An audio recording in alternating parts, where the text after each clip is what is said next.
Gabi iyon at malakas ang buhos ng ulan sa barangay San Celestino. Ang tubig mula sa dalisdis ng bundok Pulag ay rumaragasa sa maliliit na kanal na palikuliko sa pagitan ng mga taniman ng gulay. Dala ng hangin ang amoy ng basang lupa at mga dahon ng kamote na nalalanta.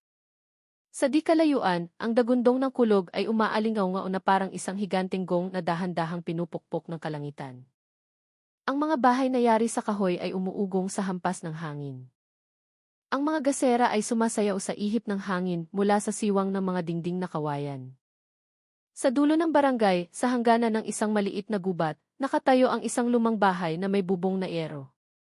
Ang bahay na iyon ay pag-aari ng isang matandang babae na nagngangalang Elena Reyes. Maputi na ang kanyang buhok, payat ang kanyang katawan, ngunit ang tingin ng kanyang mga mata ay nananatiling matalim na parang kutsilyo sa kusina na madalas niyang hinahasa tuwing hapon. Dati siyang guro sa elementarya ng kanilang barangay. Matapos mamatay ang kanyang asawa dahil sa pagkahulog sa isang pilapil habang tumutulong sa isang kapitbahay, si Elena ay nabuhay na kasama lamang ang kanyang kaisa-isang anak, si Jose Joey De Leon. Si Joey ay isang binatang nasa edad na 30. Ang kanyang mukha ay sunog sa araw, ang kanyang mga kamay ay kalyo sa manibela ng truck at sa tali ng mga sako. Nagtatrabaho siya bilang pahinante ng truck ng gulay na gabi-gabi ay naghahatid ng mga ani mula sa Benguet patungong Baguio. Sa gitna ng kanilang simpleng pamumuhay, si Joy ay laging ipinagmamalaki ng kanyang ina. Madalas niyang sabihin sa mga kapitbahay na hanggat humihinga si Joy, wala siyang dapat ikatakot. Subalit, ang buhay sa lambak ng Pulag ay hindi kailanman naging ganap na tahimik. Matapos ikasal si Joy kay Maria Clara Santos, isang dalagang tagapangasinan na nagtatrabaho sa isang pagawaan ng tela sa La Trinidad, unti-unting nagbago ang kapaligiran sa bahay ni Elena. Noong una, umaasa ang mga taga-barangay na ang pagdating ng bagong manugang ay magdadala ng sigla. Ngunit lumabas na dalawang babaeng may matitigas na puso ay bihirang mabuhay ng magkasama ng walang alitan. Para kay Elena, si Clara ay masyadong pino, masyadong mahinhin at hindi matatag sa pag-aasikaso ng bahay. Samantalang para kay Clara, bawat kilos niya ay laging mali sa mata ng kanyang biyenan. Nang gabing iyon, sa gitna ng malakas na ulan, muling sumiklab ang isang maliit na pagtatalo sa kusina. Tanging ang tunog ng mga kalderong nag-umpugan at ang talsik ng mantika sa kawali ang nagtatakip sa tensyon sa pagitan nila. Pinagmasdan ni Elena ang kanyang manugang mula sa likod ng kurtinang kawayan. Ang kanyang boses ay patag ngunit tumatagos. Clara, ang pinagbanlawan mo ay huwag mong itapon sa likod, babara ang kanal. Yumuko si Clara, sumagot ng marahan. Opo, Nay. Ngunit nang lumingon siya, baka sa kanyang mukha ang isang pagod na mahirap itago. Ilang buwan na niyang tinitiis ang mga salita upang mapanatili ang kapayapaan sa bahay na iyon. Sa labas, naghahanda na si Joy para umalis patungong Baguio City Trading Post. Suot niya ang isang kupas na jacket at sinindihan ang isang maliit na flashlight. Hindi pa rin tumitila ang ulan. Mula sa beranda, pinagmasdan niya ang kanyang ina at asawa. Pareho silang abala sa kani-kanilang mundo, ngunit ang hangin sa pagitan nila ay napakabigat. Sinubukan ni Joy na ngumiti, ngunit ang ngiting iyon ay nanatiling nakabitin ng walang tugon. Huminga siya ng malalim at marahang nagsalita, aalis na po ako, Nay Clara. Mag-ingat ka sa daan, anak, sagot ni Elena nang hindi lumilingon. Si Clara naman ay sumulyap lang sa kanya at bumulong, sana maging maayos ang biyahe mo. Ang tunog ng lumang makina ng truck ay narinig mula sa malayo. Naglakad si Joy sa gitna ng ulan. Mula sa bintana, sinundan ni Elena ng tingin ang kanyang anak hanggang sa mawala ito sa kurbada ng daan. Lalong lumakas ang ulan na sumasalamin sa anino ng gasera sa mga sanaw sa bakuran. Dahan-dahang isinara ni Clara ang pinto at ibinaba ang kurtinang kawayan. Nilamon ng gabi ang lahat ng tunog maliban sa patak ng ulan at sa lagutok ng kahoy na dinadaing sa hampas ng hangin. Bandang 10:00 ng gabi, tanging ang ilaw sa kusina ang nananatiling nakasindi. Nakaupo si Clara sa isang maliit na bangko malapit sa kalan, nagpapainit ng kamay sa ibabaw ng nagbabagang uling. Si Elena naman ay nagtutupi ng isang habing abel sa sala. Bihira magtagpo ang kanilang mga tingin. Ang tensyon sa bahay na iyon ay parang isang lubid na hinihila sa magkabilang dulo, handa nang maputol anumang oras. Sa labas, ang tunog ng tubig na dumadaloy mula sa alulod ay tumutulo sa lupa na parang mabagal na ritmo ng isang dasal na hindi matapos-tapos. Samantala, sa kabilang bahay, si Aling Teresita, isang matandang kapitbahay na mahilig manahi, ay nakaupo sa bintana at nakatingin sa bahay ni Elena. Nagtataka siya dahil mahigpit na nakasara ang tarangkahan ng bahay, at mas matagal na nakasindi ang ilaw sa kusina kaysa karaniwan. Sa kanyang isip, bumulong si Aling Teresita. Karaniwan, 9:00 pa lang patay na ang ilaw nila. Bakit kaya gising pa sila ngayon? Isinara niya ang kurtina at pumasok sa kanyang silid. Hindi alam na ang gabing iyon ang magiging huling gabi na makikita si Clara sa Barangay San Celestino. Pagsapit ng hating gabi, lalong lumakas ang ulan na sinabayan ng kidlat na gumuhit sa tuktok ng bundok. Ang kahon ng aso ay umalingaw-ngaw mula sa direksyon ng kamotehan. Lalong lumamig ang hangin na nagdulot ng manipis na hamog na bumalot sa bakuran. Sa loob ng lumang bahay, may 2 babae na may mga pusong basag. Ang isa ay nagtitiis sa sakit ng pagkawala na hindi pa gumagaling. Ang isa naman ay nagtitiis sa sakit dahil hindi kailanman natanggap. Patuloy ang buhos ng ulan na tila naging piping saksi sa isang bagay na malapit ng yumanig sa buong barangay. Kinaumagahan, tila tamad sumikat ang araw. Ang hamog ay nakabitin pa rin sa mga palayan. Nagising ang mga taga-barangay na may kakaibang pakiramdam. Ang tarangkahan ng bahay ni Elena ay nakasara pa rin. Walang maririnig na ingay mula sa kusina. Tanging ang mahinang tilaok ng tandang sa bakuran ang naririnig. At mula sa gubat, ang huni ng mga ibon ay tila naghahatid ng isang balitang malungkot na hindi pa nasasabi. Sa araw na iyon, tahimik na nagsimula ang isang madilim na kasaysayan sa lambak ng Pulag. Isang lihim ang nagtatago sa likod ng mga dingding na kahoy ng lumang bahay, naghihintay sa susunod na ulan upang mabunyag. Ang umaga sa Barangay San Celestino ay karaniwang nagsisimula sa amoy ng kapeng barako at sa tilaok ng mga manok. Ngunit ng umagang iyon, ang hangin ay tila mabigat. Nakabitin pa rin ang hamog sa mga dalisdis at ang hamog ay dumidikit sa mga bintanang kawayan ng bahay ni Elena. Sa kusina, sinindihan ni Clara Santos ang kalan. Isang maliit na apoy ang sumaiyaw sa ilalim ng kalderong may tubig. Inihanda niya ang almusal para sa kanyang biyenan. Gaya ng dati, sinangag, tuyo at itlog na maalat. Maliksi ang kanyang mga kamay, ngunit ang kanyang mga mata ay mapungay. Ang mahabang gabi ay nag-iwan ng bakas ng pagod sa kanyang mukha. Lumabas si Elena mula sa kanyang silid na may suot na alampay na abel sa kanyang balikat. Mabagal ngunit tiyak ang kanyang mga hakbang. Ang kanyang mga mata ay tumingin sa bawat sulok ng bahay na parang may hinahanap na mali. Umupo siya sa isang upuang kahoy malapit sa bintana at tumingin sa kusina. Kumukulo na ang tubig. Isinalin ito ni Clara sa isang pitsel na gawa sa luwad. Dahan-dahang umakyat ang singaw, tumago sa malamig na hangin ng umaga. Sinabi ni Elena sa isang patag na tono, "Huwag ka nang magluto ng marami, masasayang lang." Wala naman si Joy. Mahinahon na sumagot si Clara, "Opo, Nay. Para lang po ito sa ating dalawa." Sa unang dinig, ang usapan ay tila karaniwan. Ngunit para sa kanilang dalawa, bawat salita ay parang matalim na patalim. Para kay Elena, ang sagot ni Clara ay masyadong mahina na parang tinatamad. Para kay Clara, walang anumang salita ang makapagpapasaya sa kanyang biyenan. Sa bahay na iyon, ang hangin ay laging puno ng pagtitimpi. Minsan, gusto ni Clara na magsalita ng hayagan, ngunit sa tuwing makikita niya ang tingin ni Elena, nawawala ang kanyang lakas ng loob. Alam niyang ang matandang babae ay hindi madaling kausapin. Tumingin si Elena sa labas ng bintana. Sa di kalayuan, ang mga taniman ng kamote ay kulay berdeng abo sa ilalim ng hamog. Huminga siya ng malalim. Dati, tuwing umaga ay naglalakad siya papuntang eskwelahan, dinadaanan ang taniman na iyon, dala ang kanyang maliit na pisara at lumang bisikleta. Miss na niya ang mga panahong iyon. Ang panahon na iginagalang siya ng mga tao bilang Maam Elena. Ngunit ngayon, lahat ng iyon ay alaala na lamang. Matapos magretiro at mawala ng asawa, naging malungkot ang kanyang buhay. Tanging si Joy na lamang ang ilaw ng kanyang puso. Kaya nang mag-asawa si Joy, naramdaman niyang unti-unting inaagaw ng iba ang ilaw na iyon. Inayos ni Clara ang mga plato sa mesa. Nakita niyang nag-iisip si Elena at sinubukang kausapin. Nay, mamayang hapon po, pupunta sana ako sandali kina Aling Teresita. Tutulong po sa pagtatahi ng mga punda para sa paghahanda sa pista. Mabilis na lumingon si Elena. Huwag ka nang lumabas, mas mabuti pang manatili ka sa bahay. Paano kung umuwi si Joy at wala ka, sino ang sasalubong sa kanya? Ang kanyang boses ay matigas at malamig.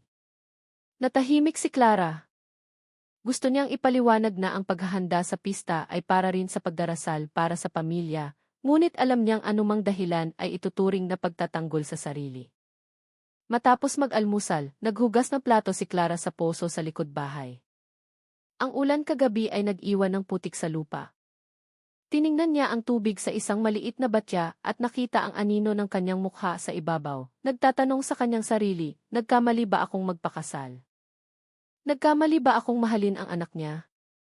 Araw-araw siyang nagsisikap na gumawa ng mabuti, ngunit ang natatanggap niya ay malamig na saway lamang.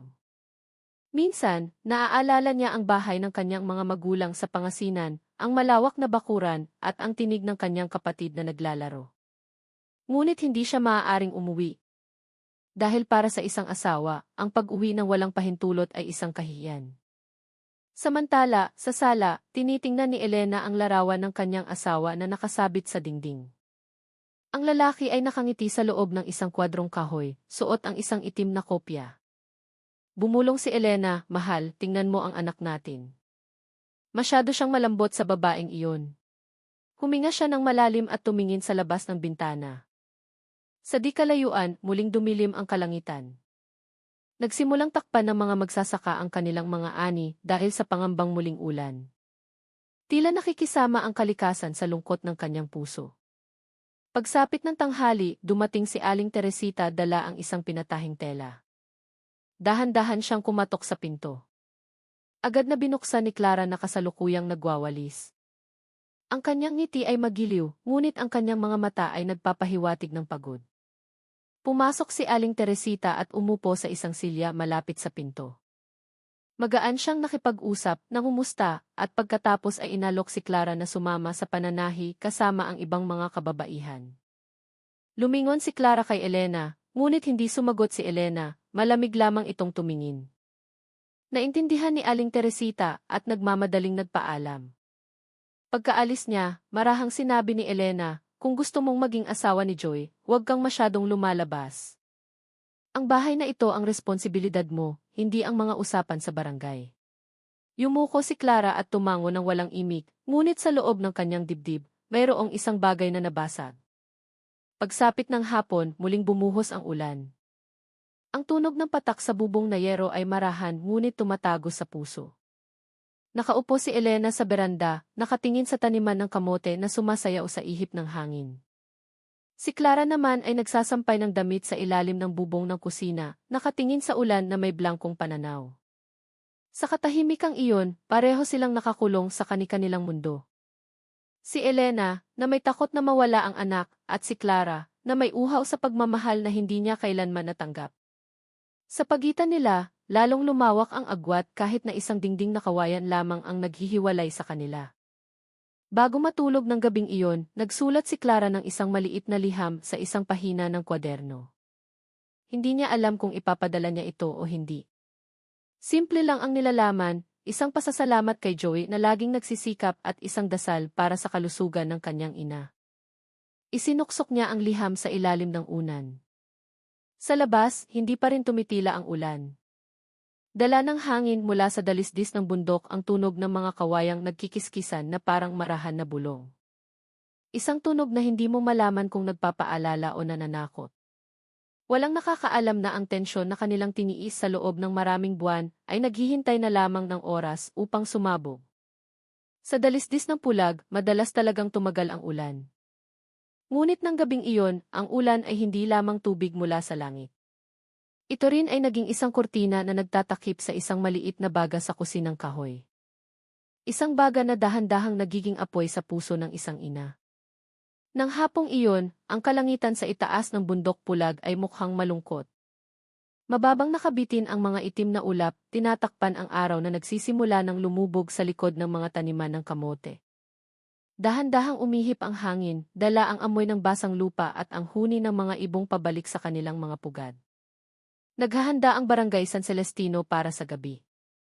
Ang manipis na usok mula sa mga kusina ng mga residente ay umakyat sa himpapawid, humahalo sa hamog na dahan-dahang bumababa. Sa di kalayuan, maririnig ang kalembang ng mga baka at ang sigawan ng mga batang tumatakbo pa uwi mula sa ilog. Sa lumang bahay ni Elena, sinindihan na ang gasera. Ang dilaw na liwanag nito ay nanginginig sa ihip ng hangin na pumapasok sa siwang ng dingding na kawayan. Nag-aayos si Clara ng mga nilabhan sa kusina, habang si Elena ay naghahanda ng baon para kay Joey. Nagsimulang marinig ang tunog ng ulan. Ang unang patak ay bumagsak sa bubong na yero at pagkatapos ay lalong lumakas. Sinuri ni Joey ang mga sako ng gulay sa beranda, tinitiyak na handa na ang lahat para dalhin sa truck. Suot niya ang isang kupas na brown na jacket at mga guwantes na manipis na sa dulo ng mga daliri. Nay, umuulan na naman po. Aalis na ako ngayon para hindi mahuli sa trading post, sabi niya habang nakatingin kay Elena. Dahan-dahang tumango ang matandang babae at inabot ang isang maliit na balutan na naglalaman ng kanin at adobo. Mag-ingat ka sa daan, anak. Huwag kang hihinto sa madilim na lugar, sabi niya ng marahan, ngunit ang kanyang mga mata ay nagpapakita ng pag-aalala. Nakatayo si Clara sa pintuan ng kusina, pinagmamasdan ang kanyang asawa na may pananabik.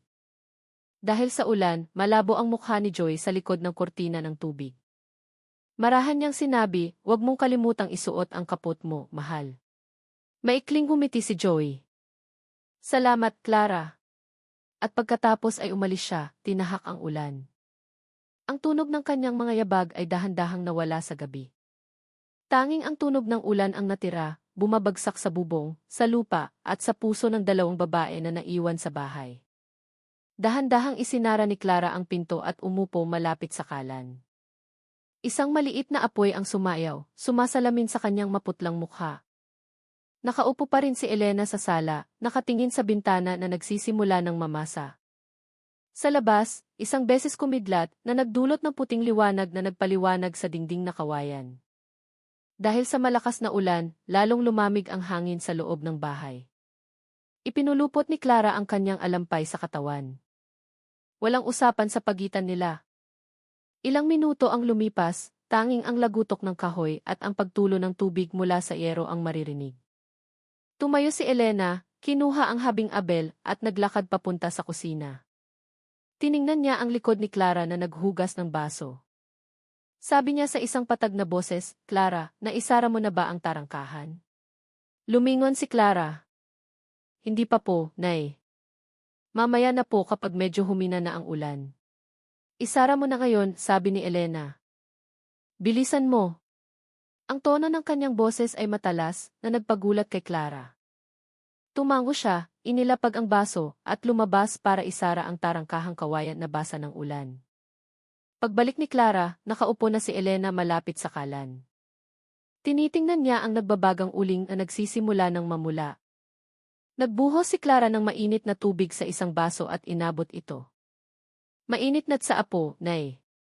Tinanggap ito ni Elena nang hindi tumitingin o nagpapasalamat. Muling tumahimik. Tanging ang tunog ng ulan ang patuloy na humahampas sa bubong na parang mabagal na ritmo ng tambol. Mula sa labas, narinig ang mahabang alulong ng aso, sinundan ng tunog ng isang nabaling sanga. Niyakap ni Clara ang sarili. Isang lamig ang gumapang sa kanyang mga buto. Sinubukan niyang humiti ngunit walang sumagot sa ngiting iyon. Lalong lumalim ang gabi. Kalahati na lamang ang laman ng gasera. Tumayo si Clara, inayos ang mga plato sa mesa ng kusina. Nasa pwesto pa rin si Elena, tinitingnan ang larawan ng kanyang asawa sa dingding. Sa kanyang mga mata, may malabong anino ng nakaraan. Madalas sabihin ng kanyang asawa noon na ang ulan sa pulag ay laging may dalang mensahe. Mayroong isisilang, mayroong mawawala. Depende sa kung kaninong puso ang nakikinig. Ang mga salitang iyon ay umikot sa isip ni Elena ng gabing iyon. Tiningnan niya si Clara na abala sa kusina na may pagod na mukha. Mayroong isang pakiramdam na hindi niya maintindihan sa pagitan ng selos at takot na mawala. Ang kanyang puso ay parang isang basang gubat, madilim at puno ng mga tunog na hindi niya mapigilan. hindi napansin ni Clara ang tinging iyon. Naghanda siya ng mainit na tubig para maligo at isinampay ang tuwalya malapit sa kalan. Sa kanyang puso, umaasa lamang siyang mabilis na lumipas ang gabi. Gusto niyang matulog at magsimula ng bagong araw ng walang away. Ngunit madalas, ang tadhana ay may ibang plano. Malakas na umihip ang hangin na nagbukas ng kaunti sa pinto ng kusina. Isinara ito ni Clara, ngunit ang tunog ng pagkiskis ng pinto ay nagpalingon kay Elena. Hindi ka ba mapakali, Clara? Sabi niya ng marahan ngunit tumatagos. Nagulat si Clara. Isinara ko lang po ang pinto, Nay. Huwag ka ng maraming dahilan, malamig na sagot ni Elena. Muling bumalot ang katahimikan sa bahay.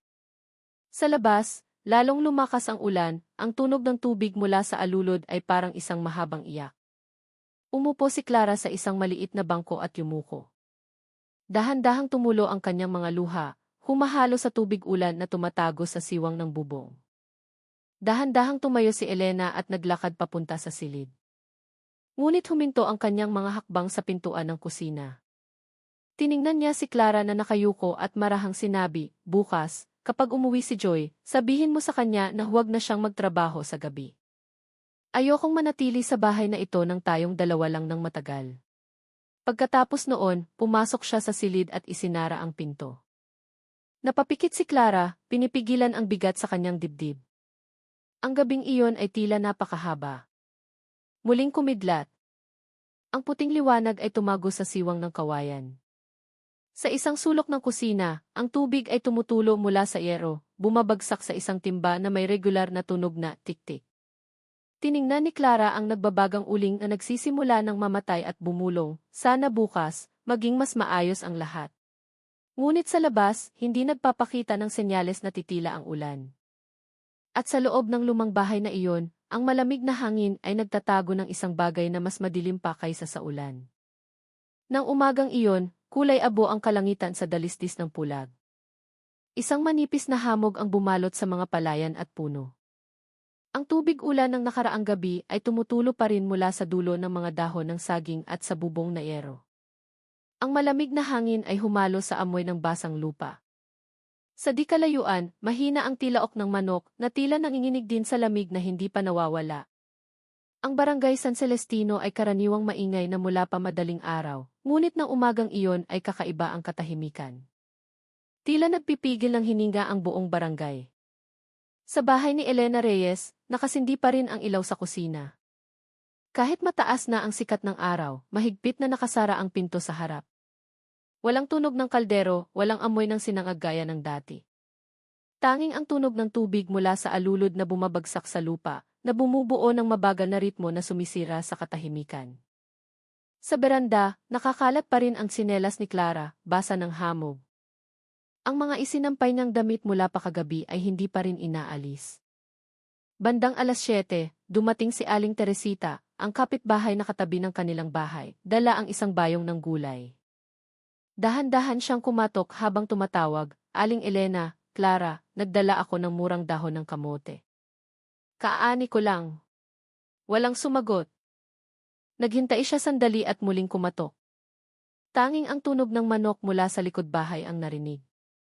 Dahil sa pagtataka, lumapit siya sa bintana, sinubukang sumilip sa siwang ng kawayan. Nakita niya si Elena na mag-isang nakaupo sa sala. Blanko ang kanyang mukha. Hawak niya ang isang habing abel, ngunit ang kanyang mga mata ay nakatitig sa sahig. Muling kumatok si Aling Teresita. Aling Elena, iiwan ko lang po ang gulay.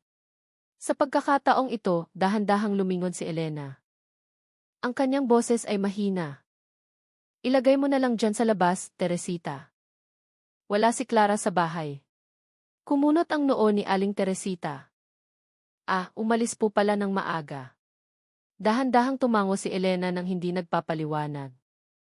Ang kanyang tingin ay bumalik sa sahig na parang may mabigat na bagay doon. Nagpaalam si Aling Teresita, ngunit hindi mapakali ang kanyang puso. Alam niyang bihirang umalis ng bahay si Clara nang hindi nagpapaalam. Pagsapit ng tanghali, nagsimulang kumalat ang balita tungkol sa hindi pagpapakita ni Clara. Sa tindahan ni Mang Dardo, ilang residente ang nag-uusap. May nagsasabing maaaring umuwi si Clara sa Pangasinan. Mayroon ding bumubulong na umalis siya dahil hindi na makatiis sa kanyang biyenan. Ngunit walang nakakatiyak. Nakasara pa rin ang tarangkahan ng bahay ni Elena at bawat dumaraan ay sumusulyap lamang na may pag-usisa. Pagsapit ng hapon, umuwi si Joy De Leon mula sa kanyang biyahe. Basa ang kanyang damit dahil sa natirang ulan sa daan. Ibinaba niya ang mga sako mula sa truck at mabilis na naglakad pa uwi. Sa di kalayuan, nakita niya ang kanyang ina na nakaupo sa beranda, suot pa rin ang parehong habing abel. Gumaan ang kanyang loob dahil inakala niyang maayos ang lahat. Ngunit pagpasok niya sa bahay, napahinto siya dahil sa kakaibang kapaligiran. Walang boses ni Clara, walang amoy na niluluto, tanging lamig at katahimikan ang bumabalot. "Nay, nasaan po si Clara?" tanong ni Joy habang inilalagay ang kanyang jacket. Tiningnan siya sandali ni Elena at sinabing, patag, baka umuwi sa kanila. Kumunot ang noo ni Joy. Umuwi nang hindi nagsasabi. Hindi po, Nay. Hindi ganoon si Clara. Tumingin siya sa kusina. Magulo pa rin ang mga plato. Kalahati na lamang ang tubig sa banga at malapit sa kalan ay mayroon pang basang damit na hindi pa tuyo. Tila biglang huminto ang lahat mula pa kagabi. Lumabas si Joy sa bakuran, tinawag ang pangalan ng kanyang asawa ng ilang beses. Ang kanyang boses ay umalingaw sa gitna ng basang taniman. Walang sagot. Tanging ang tunog ng mga palaka mula sa kanal. Bumalik siya sa bahay at tiningnan ang kanyang ina na may pag-aalala. Nay, hindi po nagsabi si Clara kagabi na aalis siya. Sumagot si Elena nang hindi tumitingin, baka kailangan niya ng panahon. Natahimik si Joy, ngunit kumabog ang kanyang puso. May mali sa tono ng kanyang ina. Nang hapong iyon, ilang kapitbahay ang dumating. Si Aling Teresita, si Mang Dardo, at 2 binata mula sa barangay ay tumulong sa paghahanap kay Clara sa likod bahay at sa maliit na ilog sa ilalim ng taniman. Tinawag nila ang kanyang pangalan habang tinatahak ang madulas na daan. Muling umambon na nagpabigat sa paghahanap. Hanggang sa dumating ang gabi, walang senyales ni Clara. Samantala, sa bahay, nanatili si Elena na nakaupo sa silya malapit sa bintana, mahigpit na yakap ang kanyang habing abel. Blanko ang kanyang tingin, ngunit paminsan-minsan ay marahang gumagalaw ang kanyang mga labi, na parang nagdarasal o nakikipag-usap sa isang taong hindi nakikita. Pagsapit ng gabi, bumalik si Joy na pagod. Tinapik ni Mang Dardo ang kanyang balikat. Pasensya, Joy. Baka nasa daan pa lang siya pauwi. Mahinang tumango si Joy, ngunit sa kanyang mga mata ay may malalim na pagkalito. Tiningnan niya ang kanyang ina na tahimik pa rin sa sala at bumulong, Nay, kapag umuwi po si Clara, pakisabi sa akin. Hahanapin ko po siya sa Pangasinan bukas ng umaga. Hindi sumagot si Elena. Tiningnan lamang niya ang ulan sa labas at mahinang sinabi, huwag kang lalayo ng ganitong gabi, anak. Delikado. Nang gabing iyon, muling bumuhos ang malakas na ulan. Nakahiga si Joy sa isang banig na kawayan, ngunit hindi makatulog ang kanyang mga mata. Sa labas, inuuga ng hangin ang bintana. Tumingin siya sa kisam ng bahay at tila may narinig na marahan na yabag mula sa likod. Bumangon siya, naglakad papunta sa kusina ng maingat. Ngunit ang natagpuan niya ay isang walang laman na kaldero at mga namatay na baga sa kalan. Tumingin siya sa paligid at huminga ng malalim. Baka guni-guni niya lang. Bumalik siya sa silid, sinubukang matulog sa gitna ng walang tigil na ulan. Ngunit sa labas, sa ilalim ng hamog na bumababa mula sa bundok, may isang bagay na itinatago ang gabi. Isang bagay na malamig, tahimik, at dahan-dahang hihila sa buong barangay San Celestino, sa isang madilim na lihim na hindi pa nila kailanman naiisip. Kinaumagahan, hindi pa rin tuluyang tumitila ang ulan sa Baguio City. Nakabitin pa rin ang hamog sa himpapawid, tinatakpan ang tuktok ng bundok pulag na parang isang malaking anino sa di kalayuan. Ang Baguio City Trading Post, na karaniwang maingay sa tunog ng mga bus at tindera, ay tila mas abala kaysa karaniwan. Ang usok mula sa mainit na pritong pagkain ay humahalo sa amoy ng basang lupa at gasolina. Ang mga driver ng truck ng gulay na kararating lang mula sa timog ay nagbababa ng kanilang mga karga habang nagbibiruan upang pawiin ang lamig ng umaga. Sa isang sulok ng terminal, huminto ang isang truck ng gulay. Bumaba mula rito ang isang driver na nagngangalang Mang Ruben. Isang lalaking nasa edad 40 na ilang taon nang nagdadala ng mga produkto mula sa Barangay San Celestino. Kilala siyang tapat, kalmado at bihirang magsalita. Nang umagang iyon, mukha siyang pagod. Dahil sa ulan kagabi, naging madulas ang daan at ilang beses na muntik nang dumulas ang kanyang truck sa paakyat na daan. Bumaba siya at sinuri ang karga sa likod, tinitiyak na maayos pa rin ang lahat ng sako ng kamote at gulay. Sa gitna ng mga nakatambak na sako, may isang malaking puting kahon na gawa sa styrofoam na nakatali ng makapal na packaging tape. Basa ang ilalim nito at nag-iwan ng mamula-mulang bakas ng tubig sa sahig ng truck. Tinawag ni Mang Ruben ang kanyang pahinante, isang binata na nagngangalang Deden, upang tulungan siyang magbaba ng karga. Deden, itabi mo muna ito, sabi ni Mang Ruben habang itinuturo ang puting kahon. Tumango si Deden at binuhat ang kahon gamit ang dalawang kamay. Nang dumampi ang kanyang mga daliri sa malamig at madulas na ibabaw ng styrofoam, kinilabutan siya. Mang, bakit po basa ito? Parang may tagas. Mabilis na tumingin si Mang Ruben, kumunot ang kanyang noo. Naalala niya ang bili ni Elena kagabi bago siya umalis. Simple lang ang bilin ngunit kakaiba ang tono. Sariwang karne ito para sa pamilya ko sa syudad. Pakihatid ng maaga. Huwag bubuksan ng sinuman, sabi ni Elena na may manipis na ngiti nang iabot ang kahon. Noon, walang inisip na kakaiba si Mang Ruben. Sa kanilang lugar, karaniwan ang magpatagabili ng karne para sa pamilya sa syudad. Ngunit ngayong umaga, nang makita ang mamula-mulang likido na tumutulo mula sa ilalim ng kahon, hindi siya mapakali. Napansin na rin ito ng ilang tindera sa paligid. Isang ale na nagtitinda ng banana Q ang nagtakip ng ilong habang marahang nagsasalita. Mang, kakaiba ang amoy, hindi parang karne ng baka. Maputla ang mukha ni Deden habang tinitingnan ang kahon. Buksan na po kaya natin, Mang, para malaman. Baka bulok na, mapagkamalan pa tayong nagdala ng patay na hayop. Nag-alinlangan si Mang Ruben. Naalala niya ang bili ni Elena, ngunit mas malakas ang kanyang kaba at pag-usisa. Sa huli, dahan-dahan siyang tumango. Pero dahan-dahan lang, Deden, wag mong masyadong sirain ang tape. Kumuha si Deden ng maliit na kutsilyo mula sa katabing tindero. Ang tunog ng napupunit na tape ay malakas na nagpalingon sa ilang dumaraan. Ang dating maingay na terminal ay biglang bumagal. Tila lahat ay naghihintay kung ano ang mangyayari. Nang bahagyang mabuksan ang takip ng styrofoam, lumabas ang isang malamig na hangin na may kasamang amoy metal. Ilang tao ang kusang umatras, tinakpan ang kanilang ilong. Tumingin si Deden sa loob at namutla ang kanyang mukha. Mang, Diyos ko, hindi ito karne ng baka. Paos ang boses ni Deden. Lumapit si Mang Ruben at sumilip sa loob. Sa likod ng gusot na itim na plastik, bahagyang nakita ang isang kulay abong balat at mga nanigas na daliri ng tao. Sa isang iglap, nagkagulo ang terminal. Isang babae ang sumigaw ng malakas. Nahulog ng tindera ng banana Q ang kanyang bilaw. Ilang driver ang tumakbo palayo. May isang agad na tumawag sa pulisya na nanginginig ang mga kamay.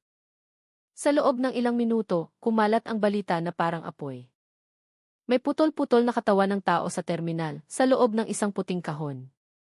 Hindi nagtagal, dumating ang dalawang sasakyan ng pulis mula sa istasyon ng pulisya ng La Trinidad na may mga sirena na sumisira sa katahimikan.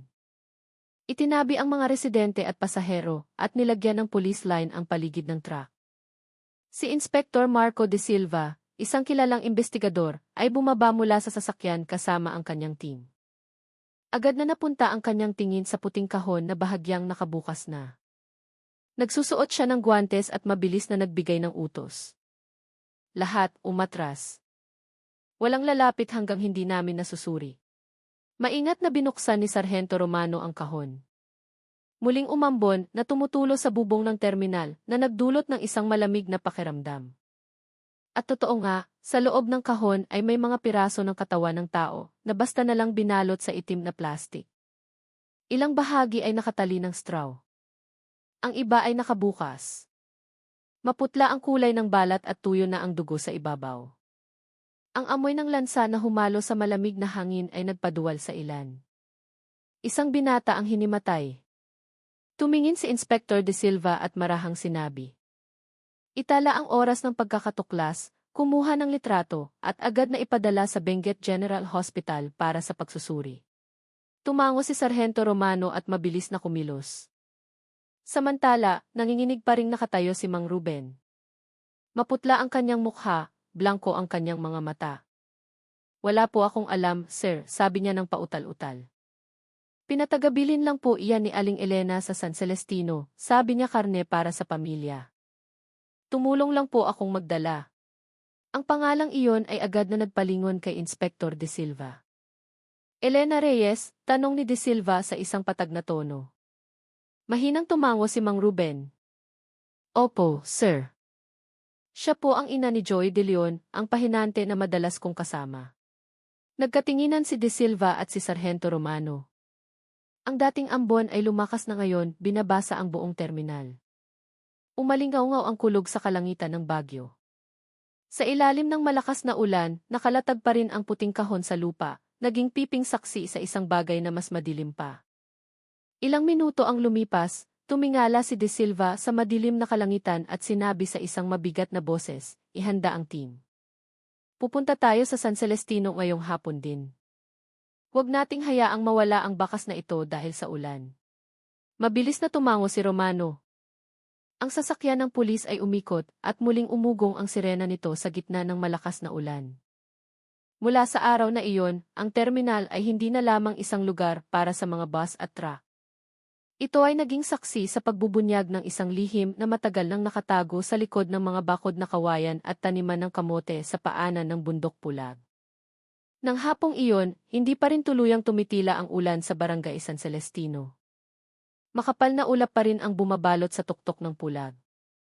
Dahan-dahang bumaba ang hamog, gumagapang sa mga taniman ng kamote at sa madulas na daang lupa. Dalawang sasakyan ng patrol ang dahan-dahang dumaan sa makitid na eskinita ng barangay. Patay ang kanilang mga sirena. Tanging ang mabigat na tunog ng makina ang naririnig sa gitna ng maputik na lupa. Ang mga batang karaniwang naglalaro sa bakuran ay mabilis na tumakbo papasok sa kanilang mga bahay. Mula sa mga bintana, sumisilip ang mga residente na may pag-aalala. Huminto ang mga sasakyan sa harap ng bahay na kahoy ni Elena Reyes. Ang bahay ay nakatayo sa gilid ng taniman ng kamote. Ang mga dingding nito ay gawa sa luma at hinabing kawayan at kupas na ang pintura. Sa beranda, nakaupo si Elena na may habing abel sa kanyang kandungan. Tinitingnan niya ang mga sasakyan ng pulis na huminto sa harap ng kanyang tarangkahan nang walang anumang ekspresyon. Sa likod niya, dahan-dahang umuugoy ang isang upuang kahoy dahil sa hangin. Isang manipis na usok ang lumalabas mula sa kusina, senyales na may maliit na apoy pa ring nakasindi sa kalan. Bumaba si Inspector Marco De Silva mula sa sasakyan. Matatag ang kanyang mga hakbang kahit madulas ang lupa. Tiningnan niya ang paligid, pinag-aaralan ang bahay na may matalim na tingin. Sa likod niya, si Sargento Romano ay may dalang kamera at isang notebook. Sumunod ang dalawa pang opisyal na may malalaking itim na payong. Tahimik ang paligid, tanging ang tunog ng ambon at ang kaluskos ng mga dahon ng saging sa bakuran ang maririnig. Magandang hapon po, Ginang Elena, marahan ngunit matatag na sabi ni Inspector De Silva. Kami po ay mula sa istasyon ng pulisya ng Kabayan. Kailangan po naming kunin ang inyong pahayag at suriin ang bahay na ito. Mayroon pong ulat tungkol sa isang ipinadalang bagay na nagmula rito. Tiningnan siya sandali ni Elena at sinabing, patag, sige po. Hindi naman nakasara ang bahay ko para sa sinuman. Dahan-dahan siyang tumayo. Tila naninigas ang kanyang katawan, ngunit ang kanyang mukha ay kalmado na parang tubig na hindi umaalon. Agad na pumasok ang mga pulis sa bahay. Kinuhanan ng litrato ni Romano ang bawat sulok ng silid. Ang sahig na kawayan ay basa sa ilang bahagi, marahil dahil sa ulan kagabi. Sa mesa ng kusina, may isang malaking itak at isang sangkalan na may itim na mansa. Sa sabitan ng plato, may nakasabit na isang maliit na tuwalya na bahagyang tuyo. Lumuhod si Inspector De Silva, pinag-aaralan ang sahig malapit sa kalan. Mayroong isang malabong mamula-mulang mansa sa pagitan ng mga siwang ng kawayan. Kumuha siya ng bulak at marahang ipinahid dito, at pagkatapos ay marahang sinabi, ito ay bakas ng dugo. Kumuha ng sample. Mabilis na tumango si Romano. Samantala, sa isang sulok ng silid, isang pilak na pulseras na baluktot ang nakalatag sa sahig malapit sa isang timba. Itinuro ito ng isang opisyal at sinabi, Sir, parang pulseras ng babae ito. Kinuha ito ni De Silva gamit ang guwantes at inilagay sa isang supot ng ebidensya. Sa mesang kahoy malapit sa bintana, nakakita sila ng isang hibla ng mahabang itim na buhok na nakadikit sa ibabaw. Matagal na tiningnan ni De Silva ang buhok at mahinang sinabi, kailangan itong suriin lahat. Nanatiling tahimik si Elena sa sala. Nakaupo siya sa isang lumang silya. Hawak niya ang parehong habing abel mula pa kaninang umaga. Blanko ang kanyang tingin, tumatago sa ulan sa labas ng bintana. Mula sa labas ng tarangkahan, nagsimulang magtipon ang ilang residente. Tinakpan ni Aling Teresita ang kanyang bibig. Bumulong siya sa kanyang kapitbahay. Naku po, napakakalmado niya. Kahit na ang mga pulis ay pabalik-balik na sa bahay niya. Dahan-dahang umiling si Mang Dardo. Nagulat din ako. Kagabi, nakasindi pa ang ilaw sa kusina niya hanggang hating gabi. Ngayon, tingnan mo, napakatahimik. Lalong lumakas ang ulan. Patuloy sa pagtatrabaho ang mga pulis. Sa likod bahay, sinuri ni Sargento Romano ang lupa malapit sa puno ng mangga. Ang ibabaw nito ay tila mas buhaghag kaysa sa paligid. Lumuhod siya at itinusok ang isang maliit na tungkod upang subukan ang lalim. At pagkatapos ay marahan niyang sinabi, Sir, bagong hukay ang lupa dito.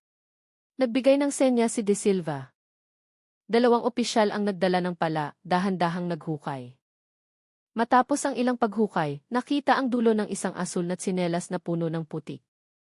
Putol ang tali nito at sa gilid ay nakasulat ang pangalang Clara. Biglang tumahimik. Matagal na tiningnan ni De Silva ang tsinelas. Naging seryoso ang kanyang mukha. Itala ang oras ng pagkakatuklas at kunan ng litrato mula sa lahat ng anggulo. Hindi kalayuan, malabo ang tubig mula sa poso sa likod. Sinindihan ng mga opisyal ang kanilang mga flashlight at may nakitang lumulutang sa ilalim. Ibinaba nila ang isang maliit na lambat na bakal at hinila ang isang malaking itim na plastic bag. Nang buksan, laman nito ay mga piraso ng damit pambabae na may maitim na mansa. Isa sa mga ito ay isang kulay ube na hishab na may maliliit na bulaklak. Mahinang bumulong si Romano. Ito rin ang suot ni Clara noong huling gabi. Mabigat na tumango si De Silva. Tumayo siya at matagal na pinagmasdan ang lumang bahay, at pagkatapos ay marahang sinabi, simula ngayong gabi, ang bahay na ito ay hindi na isang ordinaryong bahay, kundi isang crime scene. Lagyan ng police line, walang sinumang lalapit.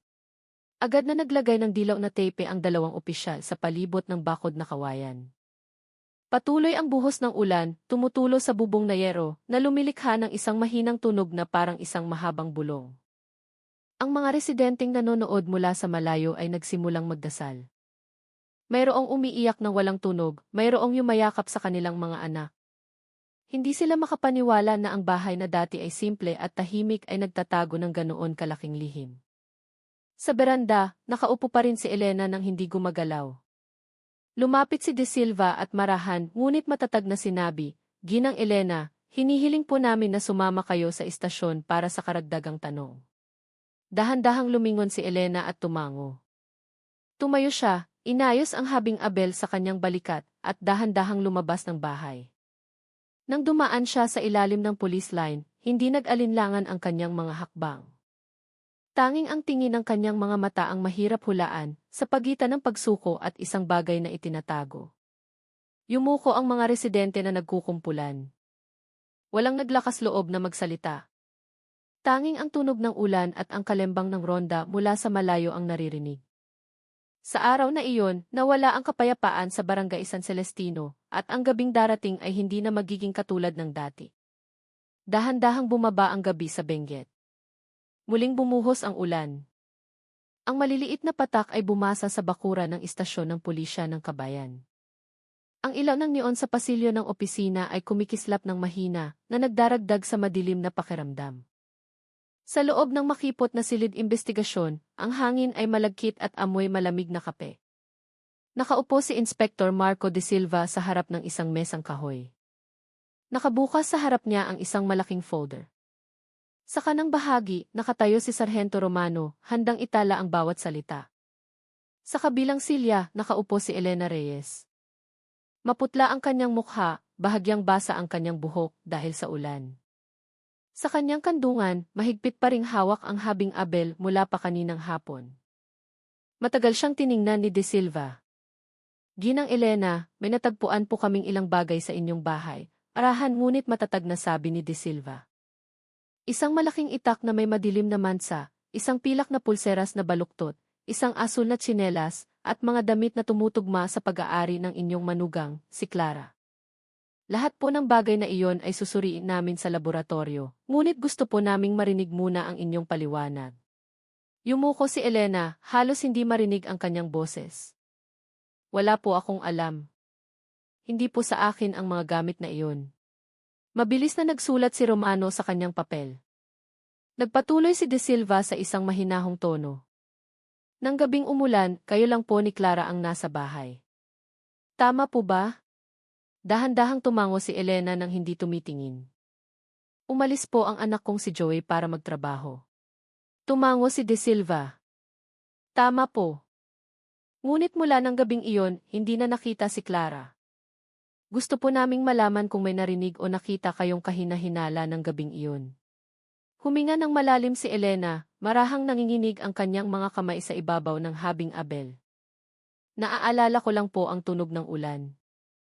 Nasa kusina si Clara, ako naman po ay nasa sala. Hindi po kami masyadong nag-usap ng gabing iyon. Pagkatapos, natulog na po ako. Tinitigan siya ng mabuti ni De Silva. So wala po kayong narinig na anuman?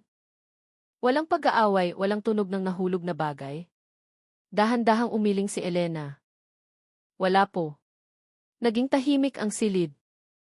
Tanging ang tunog ng ulan sa labas ang naririnig na tumutunog sa bubong na yero ng istasyon ng pulisya.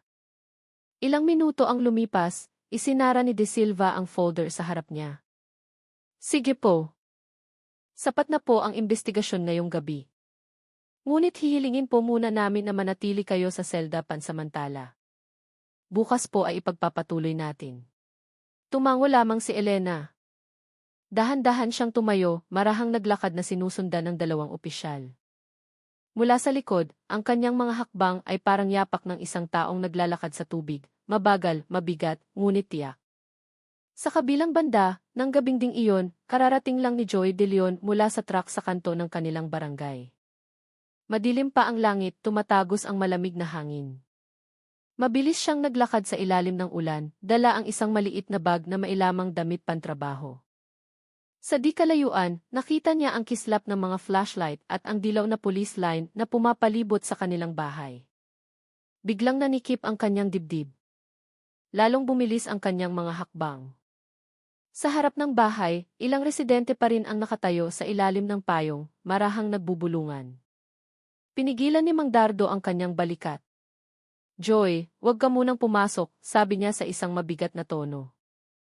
Tiningnan siya ni Joey na may pagkalito. Ano po ang nangyayari, Tay? Bakit po ganito ang bahay namin? Yumuko si Mang Dardo, mahina ang kanyang boses. Dumating ang mga pulis kaninang tanghali. Sinuri nila ang bahay mo, sabi nila may ebidensya. Nanigas si Joy sa kanyang kinatatayuan. Tumutulo ang ulan sa kanyang mukha. Dahan-dahan siyang lumapit sa tarangkahan, ngunit hinarangan siya ng isang opisyal. Paumanhin po, Ginoong De Leon, selyado po ang bahay na ito. Ang inyong ina po ay iniimbestigahan sa istasyon ng pulisya. Ang mga salitang iyon ay parang kidlat na tumama sa kanyang dibdib. Umatras si Joey. Iniimbestigahan po ang nanay ko para saan? Tiningnan siya ng opisyal na may pag-aalinlangan. Hindi pa po namin maipaliwanag lahat. Ngunit may natagpuan pong ilang bagay na may kaugnayan sa pagkawala ng inyong asawa. Natahimik si Joey. Nanlaki ang kanyang mga mata, nanginginig ang kanyang mga labi. Ang tunog ng ulan sa bubong na yero ay parang malakas na dagundong sa kanyang tainga. Tiningnan niya ang kanilang madilim na bahay sa likod ng police line. Ang bahay na dati ay kanyang kanlungan ay tila isang nakakatakot na itim na anino. Hinawakan ni Mang Dardo ang kanyang balikat. Joy, kumalma ka muna, anak. Hinawakan ni Joy ang kanyang ulo, namumula ang kanyang mga mata. Impossible po, Tay. Hindi po magagawa ng nanay ko iyon. Ang kanyang boses ay basag sa pagitan ng galit at lungkot. Umatras siya at umupo sa basang lupa, matagal na tinitingnan ang kanilang bahay. Sa kanyang isipan, lumitaw ang mga alaala ng kanyang kabataan. Ang kanyang ina na kumakarga sa kanya sa palayan, nagpapakalma sa kanya kapag mailagnat, nagpapakain sa kanya ng mainit na kanin. Ang mga larawang iyon ay humalo sa anino ni Clara na nakangiti sa kusina. Nagbanggaan ang dalawang mukha sa kanyang isipan na nagpapasikip sa kanyang paghinga. Lalong lumalim ang gabi. Umalis na ang huling pulis. Nananatiling nakakabit ang police line, marahang nanginginig sa ihip ng hangin. Unti-unting umalis ang mga residente. Tanging si Joy na lamang ang nananatiling nakaupo sa harap ng tarangkahan. Pinapayungan siya ni Mang Dardo mula sa likod, ngunit hindi gumagalaw si Joy. Lalong lumakas ang ulan, binabasa ang kanyang buong katawan. Sa kanyang puso, marahan siyang bumulong. Diyos ko, sana hindi ito totoo. Pakiusap, sana hindi ito totoo. Sa di kalayuan, 2 beses tumunog ang batingaw ng ronda. Dala ng hangin mula sa bundok ang malamig na hangin na tumatagos sa buto. At sa likod ng hamog na dahan-dahang bumababa, bumabalot sa barangay, may isang taong nagdarasal sa selda na may blankong mga mata, mahigpit na hawak ang isang piraso ng habing abel na basa na ngayon ng luha. Nang umagang iyon, hindi pa rin nagpapakita ang araw. Kulay abo ang kalangitan ng Benguet, malagkit at malamig ang hangin. Sa bakuran ng istasyon ng pulisya ng Kabayan, basa pa rin ng ulan kagabi ang mga dahon ng teka. Sa isang sulok ng bakuran, mahinang tumilaok ang isang tandang na tila nawalan din ng sigla. Tahimik na nakatayo si Joy sa harap ng istasyon, suot ang kanyang brown na jacket na basa pa rin sa dulo ng manggas. Namamaga ang kanyang mga mata dahil hindi nakatulog kagabi. Mahigpit niyang hawak ang kanyang kupas na sombrero, nakatingin sa saradong pinto ng istasyon. Sa loob, nakakulong ang kanyang ina. Lumabas si Inspector De Silva mula sa kanyang opisina, dala ang isang folder at isang tasa ng kapeng barako. Tiningnan niya sandali si Joy at lumapit. Ginoong De Leon, salamat sa pagdating. Alam naming mabigat ito, ngunit may ilang bagay kaming dapat pag-usapan. Dahan-dahang tumango si Joy, paos ang kanyang boses. Gusto ko pong makita ang nanay ko, sir. Kahit sandali lang. Matagal na tiningnan ni De Silva ang mukha ng binata. May malalim na lungkot at takot sa kanyang mga mata. Matapos ang ilang sandali ng katahimikan, tumango siya. Sige, ngunit sandali lang. Nasa ilalim pa rin ng investigasyon ang iyong ina. Naglakad sila sa isang makipot na pasilyo patungo sa pansamantalang selda. Malamig at amoy alimuom sa loob. Sa likod ng mga rehas na bakal, nakaupo si Elena na nakasandal sa dingding, yakap ang kanyang habing abel na parang kumot. Maputla ngunit kalmado ang kanyang mukha. Nang marinig ang mga yabag, lumingon siya. Nagtagpo ang kanilang mga tingin. Sandaling huminto ang oras, walang salita. Tanging ang pagtingin ng dalawang kaluluwang parehong wasak, ngunit nakatali pa rin ang isang pag-ibig na hindi mapuputol. Lumapit si Joy sa rehas. Nay, si Joy po ito. Manipis na umiti si Elena. Anak ko, dumating ka na. Mahina at halos nanginginig ang kanyang boses. Gustong hawakan ni Joy ang kanyang kamay, ngunit humahad lang ang mga rehas. Tiningnan niya ang payat na kamay ng kanyang ina at yumuko. Nae, sabihin niyo po sa akin na hindi totoo ang lahat ng ito. Matagal na tiningnan ni Elena ang mukha ng kanyang anak. Hindi mo kailangang matakot, Joy. Minsan, dinadala tayo ng buhay sa mga landas na hindi natin inaasahan. Umiling si Joey. Hindi po, Nay. Natagpuan ng mga pulis ang tsinelas ni Clara sa bahay. Sabi nila may dugo. Hindi po ako naniniwala, Nay. Impossible. Tumingin si Elena sa ibaba. Ang kanyang mga daliri ay naglalaro sa dulo ng habing abel sa kanyang kandungan. Bata ka pa, Joy. May mga bagay na hindi mo kailangang malaman lahat ngayon. Tiningnan siya ni Joy na may namumulang mga mata. Nay, huwag po kayong magsalita ng ganyan. Sabihin niyo po kung ano talaga ang nangyari ng gabing iyon. Pakiusap po. Tahimik si Elena. Tanging ang tunog ng paghinga ang naririnig mula sa labas ng rehas.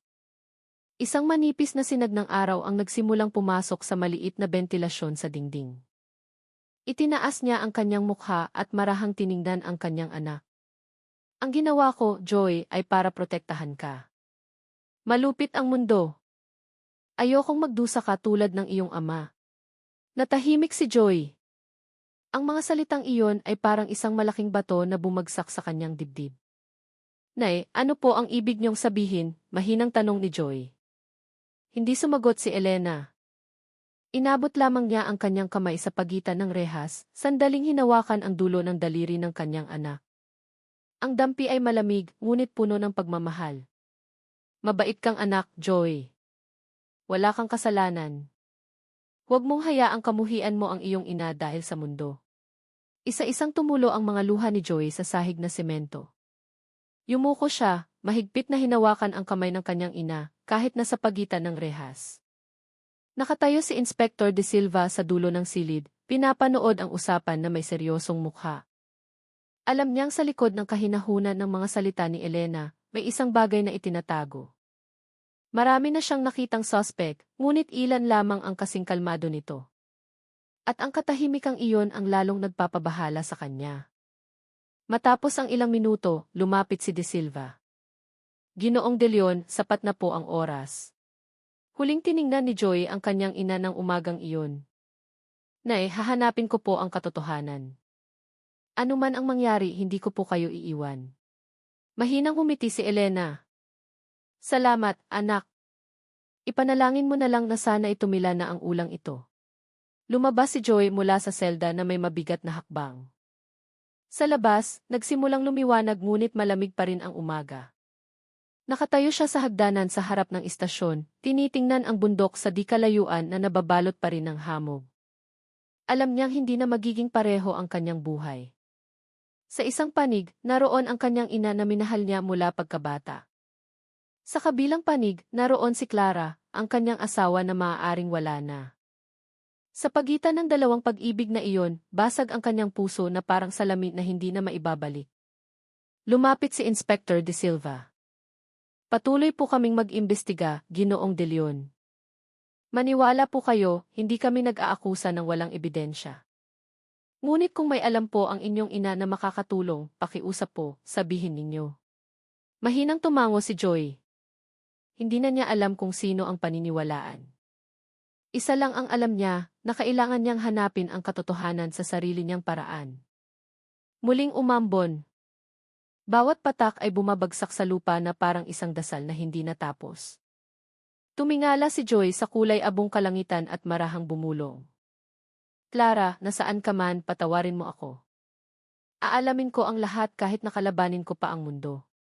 At sa loob ng selda, tahimik pa ring nakaupo si Elena, tinitingnan ang kanyang habing abel na basa ng luha. Sa pagitan ng mga tupi ng tela, may isang bagay na nakatago na hindi pa alam ng sinuman, isang lihim na magbabago sa lahat. Nang hapong iyon, muling umulan sa barangay San Celestino. Kulay abo ang kalangitan, tumatago sa balat ang malamig at basang hangin. Dala ng hangin mula sa bundok pulag ang isang manipis na hamog na sumasayaw sa pagitan ng mga puno ng saging. Maputik ang daan, tanging ang tunog ng ambon at ang kaluskos ng mga dahon ang naririnig. Mag-isang naglalakad si Joey na may mabigat na hakbang.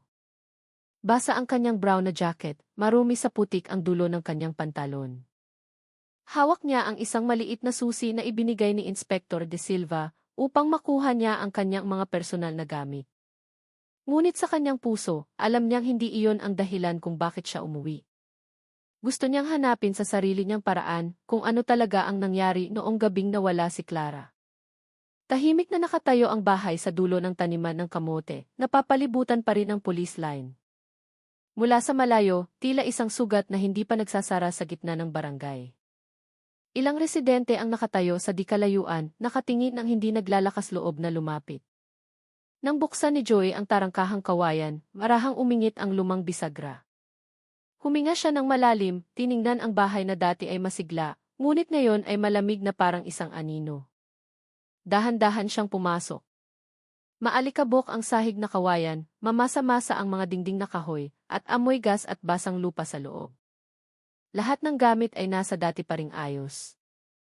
Ang mesang kahoy, ang mga sira-sirang upuan, ang kalang bato sa kusina. Ngunit iba ang pakiramdam. May isang bagay na hindi mapakali na parang isang lihim na naghihintay na matuklasan. Nagtungo si Joy sa kusina. Doon, ayon sa mga pulis, may mansa ng dugo sa sahig. Lumuhod siya, hinawakan ang kawayan na bahagyang mas madilim ang kulay. Tiningnan niya ang bawat siwang, bawat gasgas. Sa katahimikan, marahan siyang bumulong. Clara, ano ba talaga ang nangyari? Biglang napunta ang kanyang tingin sa isang piraso ng kawayan sa ilalim ng kalan.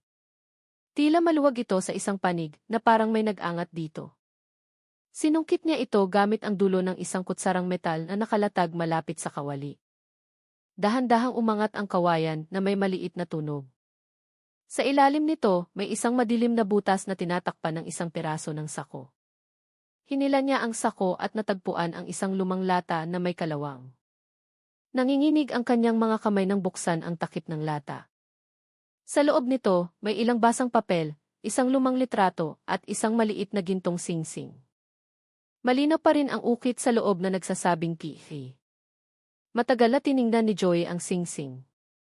Agad niya itong nakilala. Ang singsing ni Clara, regalo niya sa kanilang kasal 2 taon na ang nakalipas. Malakas ang kabog ng kanyang dibdib. Naalala niya ang mukha ni Clara nang isinuot niya ang singsing sa daliri nito, na may nahihiyang ngiti at namamasang mga mata. Ngayon, ang singsing na iyon ay nakatago sa ilalim ng sahig ng kusina. Tumingin si Joy sa paligid. Nanikip ang kanyang dibdib. Marahan siyang bumulong. Nay, bakit niyo po ito itinago? Tahimik. Tanging ang tunog ng tubig na tumutulo mula sa yero ang maririnig. Biglang umingit ang pinto sa likod. Mabilis na lumingon si Joy, ngunit walang sinuman. Tanging ang hangin na pumasok sa siwang ng kawayan na nagpagalaw sa isang manipis na kortina malapit sa bintana. Isasara na sana niya ang sahig, ngunit may nakita siyang isang bagay malapit sa pinto, isang maliit na bakas ng putik na hugis sapatos ng babae. Bago pa ang bakas, kumabog ang kanyang puso. Sinindihan niya ang flashlight ng kanyang telepono, sinundan ang bakas hanggang sa likod bahay. Umuulan pa rin, maputik ang lupa, malagkit ang hangin. Huminto ang bakas malapit sa poso, nakabitin ang tali ng timba at sa ibabaw ng tubig sa poso ay may isang bagay na kumikinang. Lumapit siya, inilawan ang ilalim. Ang maliit na bagay ay sumasalamin sa liwanag na parang metal. Nanliit ang kanyang mga mata at napigil ang hininga. Isang hikaw na hugis bulaklak. Alam niyang pag-aari iyon ni Clara. Lumuhod siya sa gilid ng poso, nanginginig ang kanyang mga kamay. Nag-aalab ang kanyang puso sa pagitan ng pag-asa at takot. Gusto niyang ibaba ang timba para kunin ang bagay na iyon. Ngunit masyadong malalim ang tubig sa poso. Tiningnan niya ang tahimik na ibabaw ng tubig na tila nagtatago ng isang madilim na kwento sa ilalim nito. Mula sa daanan, narinig ang marahan ng mga yabag. Lumingon si Joy. Sa gitna ng hamog, lumitaw ang isang matandang babae na may dalang itim na payong. Si Aling Teresita, ang kapitbahay na pinakamalapit sa kanila. Dahan-dahan siyang lumapit na may pag-aalala. Joy, mag-isa ka lang dyan sa bahay. Huwag kang magtatagal dyan, marahan niyang sabi. Tiningnan siya ni Joy. Aling Teresita, may narinig po ba kayo ng gabing iyon? Pakiusap po, sabihin niyo sa akin. Napalunok si Aling Teresita, sumulyap sa direksyon ng poso. Narinig ko lang ang isang malakas na tunog na parang may nahulog at pagkatapos ay tumahimik. Pagkatapos noon, ulan na lang. Lumapit si Joy. May nakita po ba kayong sinuman sa paligid ng bahay noon? Nag-alinlangan sandali ang matandang babae at marahang sinabi. Nakita ko ang anino ng isang babae na dumaan sa bakuran, parang nakaitim na jacket. Akala ko si Clara iyon. Natahimik si Joy. Walang itim na jacket si Clara. Nagsimulang umikot ang kanyang isipan. Tiningnan niya ang maliit na bakas ng paa sa lupa. Hindi pareho ang hugis at tsinelas ni Clara. Kumuha siya ng litrato gamit ang kanyang telepono at itinala sa kanyang isipan. Isang maliit na bakas patungo sa poso, hindi pag-aari ni Clara. Dahan-dahang bumaba ang gabi. Mas makapal na bumaba ang hamog mula sa dalisdis ng bundok, tinatakpan ang bubong ng bahay. Nakatayo si Joy sa harap ng poso, mahigpit na hawak ang singsing ni Clara. Ang kanyang mga luha ay humalo sa ulan. Marahan siyang bumulong. Clara, ipinapangako ko, aalamin ko ang lahat. Kung may ibang tao na nag-alis sa iyo, hahanapin ko siya. Mula sa taniman, narinig ang mabilis na mga yabag na parang may tumatakbo sa gitna ng hamog. Lumingon si Joy, ngunit isang itim na anino lamang ang nakita sa pagitan ng basang kamote. Nanigas siya sa kinatatayuan. Lalong lumakas ang ulan, ngunit ang kanyang puso ay nag-aalab sa determinasyon.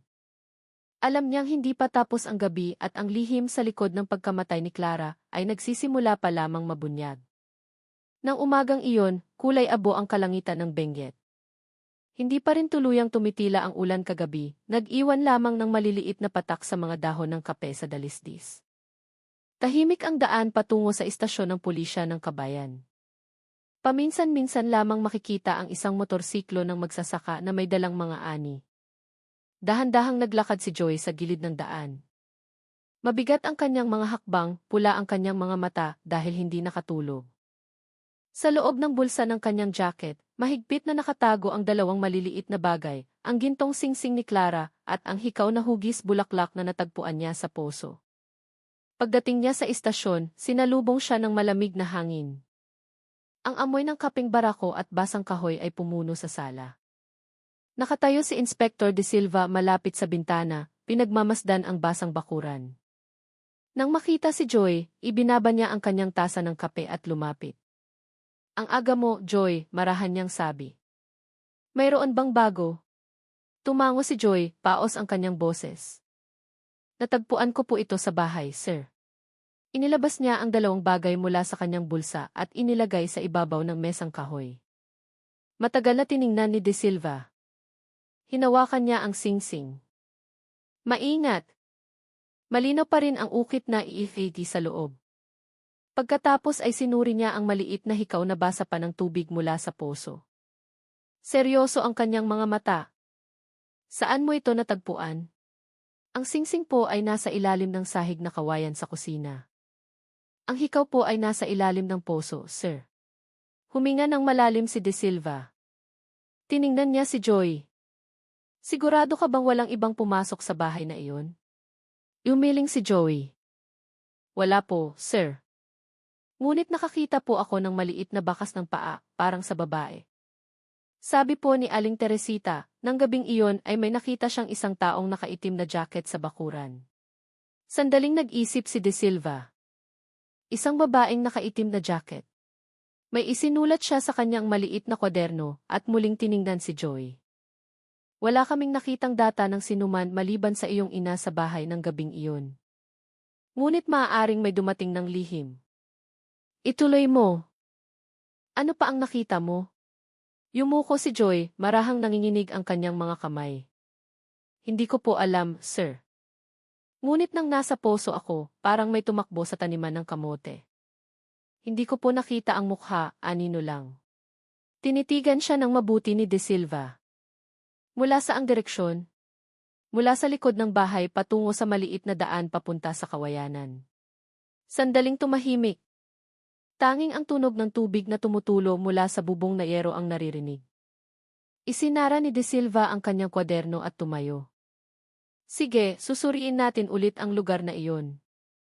Ngunit isang bagay, Joy, tinitigan niya ng malalim ang mga mata ng binata. Kailangan mong maging handa kung ang resulta ay hindi tulad ng inaasahan mo. Napalunok si Joy, mahina ang kanyang boses. Gusto ko lang pong malaman ang katotohanan, sir. Ano man iyon? Ilang oras ang lumipas, isang maliit na team mula sa istasyon ang bumalik sa bahay ni Joey. Sinuri nila ang kusina at ang poso. Ibinaba ng isang batang investigador ang isang maliit na kagamitan sa tubig at nakuha ang pangalawang hikaw na kapareho ng ibinigay ni Joey. Sa gilid ng poso, natagpuan din ang isang basang itim na tela na nakasabit sa isang ugat ng saging. Nang iangat, ang tela ay tila isang piraso ng jacket na may sirang zipper. Matagal na pinagmasdan ni De Silva ang tela. Ang kulay at hibla nito ay pino, hindi pag-aari ng karaniwang residente sa barangay. Lumingon siya kay Joy. Sigurado ka bang walang ganitong jacket si Clara? Umiling si Joey. Wala po, sir. Ang mayroon lang po si Clara ay isang kulay abong cardigan at isang asul na jacket mula sa pabrika. Walang itim na tulad nito. Inilagay ni De Silva ang piraso ng tela sa isang supot ng ebidensya. Nagsimulang dumilim. Muling dumilim ang kalangitan. Bumaba ang hamog mula sa bundok, tinatakpan ang taniman.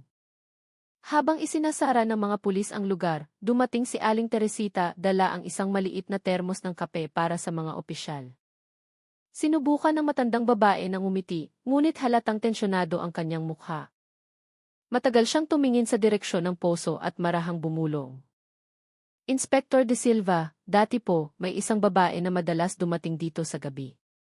Sabi niya nagdadala siya ng mga paninda, ngunit walang nakakaalam kung saan ang bahay niya. Lagi siyang nakaitim na jacket at may takip sa ulo. Tinatawag siya ng mga tao na ina. Seryosong tiningnan siya ni De Silva. Nandito pa ba siya ngayon? Yumuko si Aling Teresita. Matagal na po siyang hindi nakikita. Mula bago pa mawala si Clara. Nakinig si Joy na may malakas na kabog sa dibdib. Bago sa kanya ang pangalang iyon, ngunit may isang bagay sa tono ng boses ni Aling Teresita na nagpatayo ng kanyang mga balahibo. Tiningnan niya ang kanilang bahay na basa ng ulan. Sa katahimikan, alam niyang mahaba pa ang landas patungo sa katotohanan. Nang gabing iyon, matapos umalis ang lahat ng opisyal, mag-isang nakaupo si Joy sa beranda ng bahay na tinutuluyan niya. Umihip ang hangin ng gabi, dala ang amoy ng lupa at kape mula sa kusina ng kapitbahay. Mahigpit niyang hawak ang singsing ni Clara, tinitingnan ang maliit na kislap nito sa ilalim ng liwanag ng gasera. Puno pa rin ang tanong ang kanyang puso. Sino ang babaeng nakaitim na jacket? Ano ang kaugnayan niya sa gabing umulan na kumuha sa lahat? Mula sa malayo, marahang umalinggaw ang azan ng isya mula sa moske sa paakyat na daan.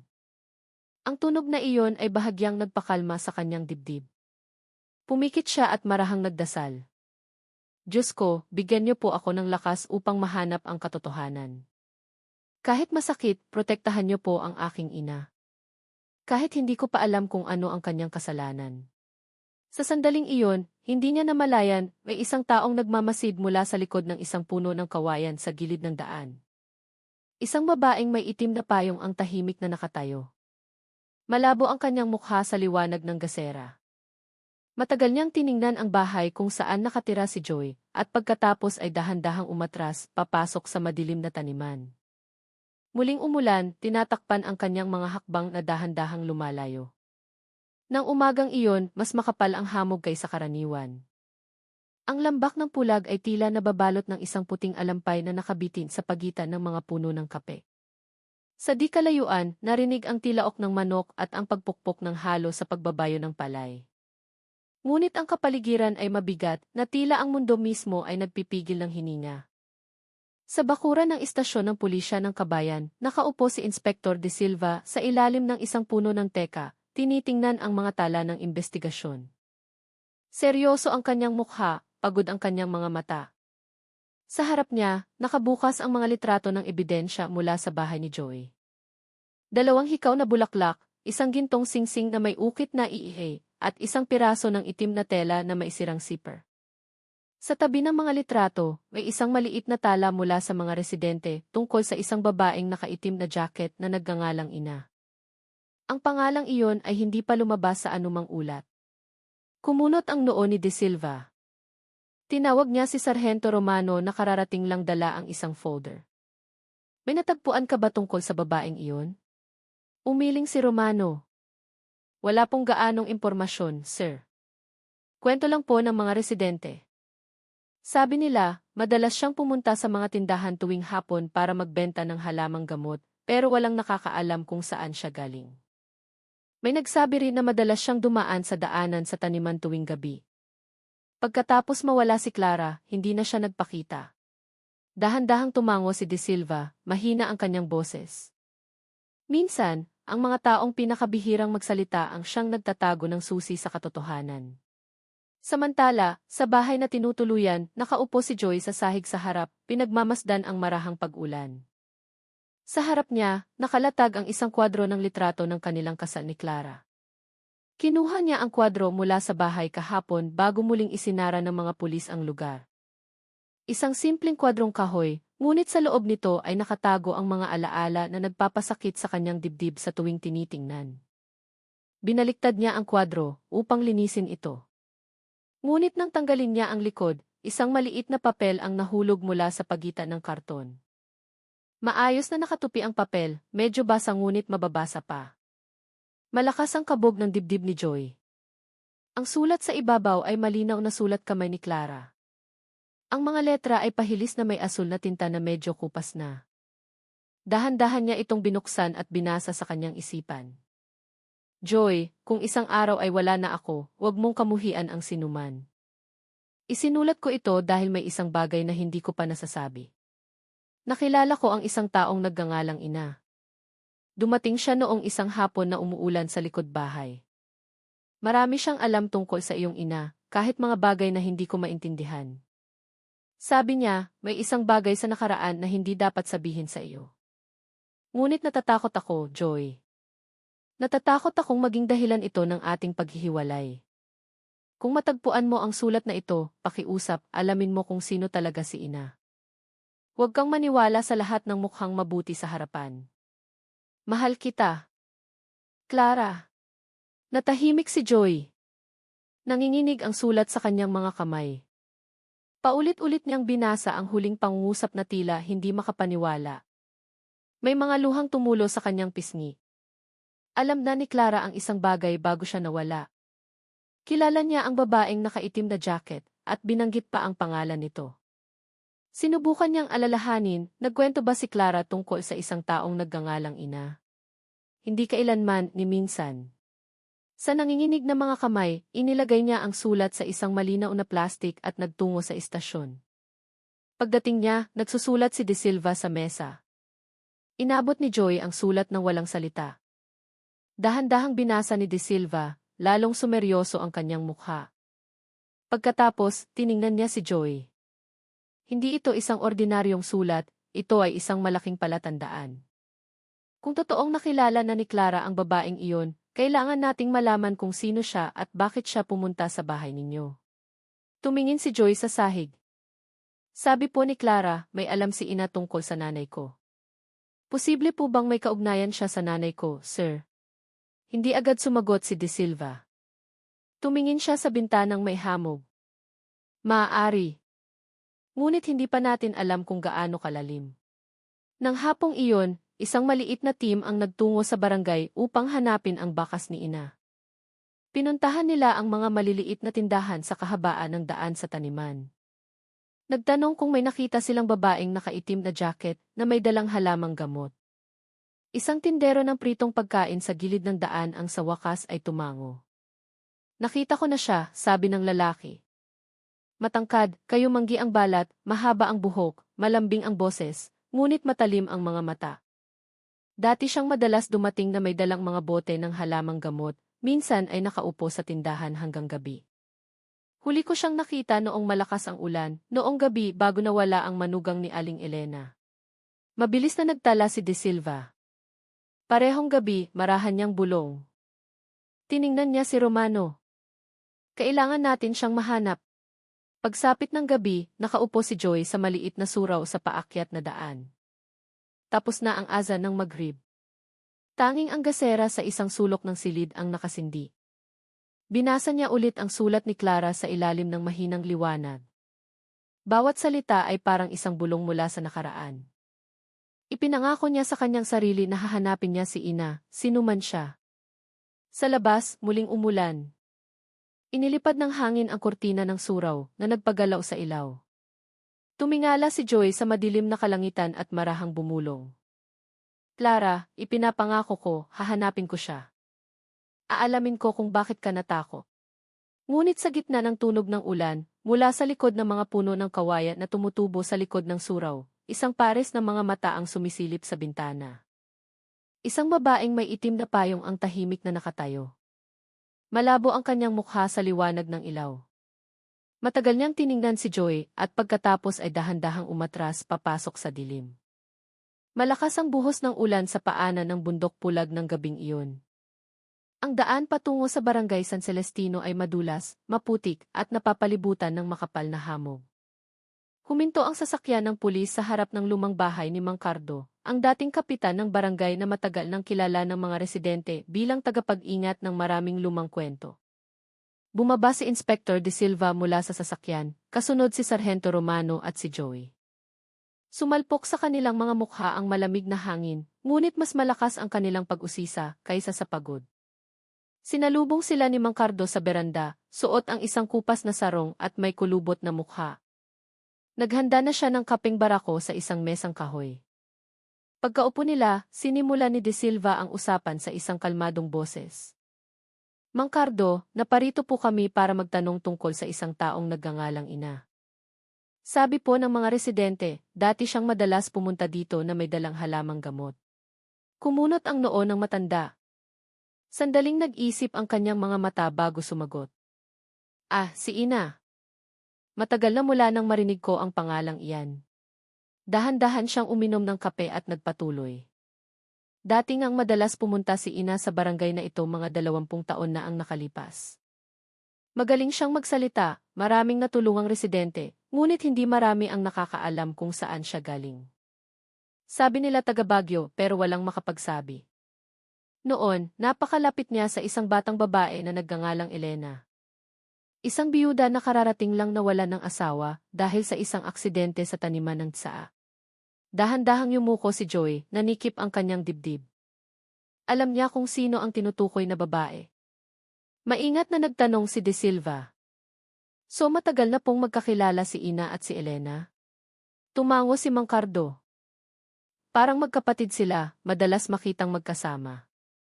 Madalas dumating si Ina sa gabi, sabi niya para pakalmahin si Elena na noon ay wasak ang puso. Ngunit pagkatapos ng ilang buwan, biglang nawala si Ina. Walang nakakaalam kung saan. Mula noon, naging mailap si Elena at bihirang lumabas ng bahay. Sandaling tumahimik, tanging ang tunog ng ulan na tumutulo sa bubong na yero ang maririnig.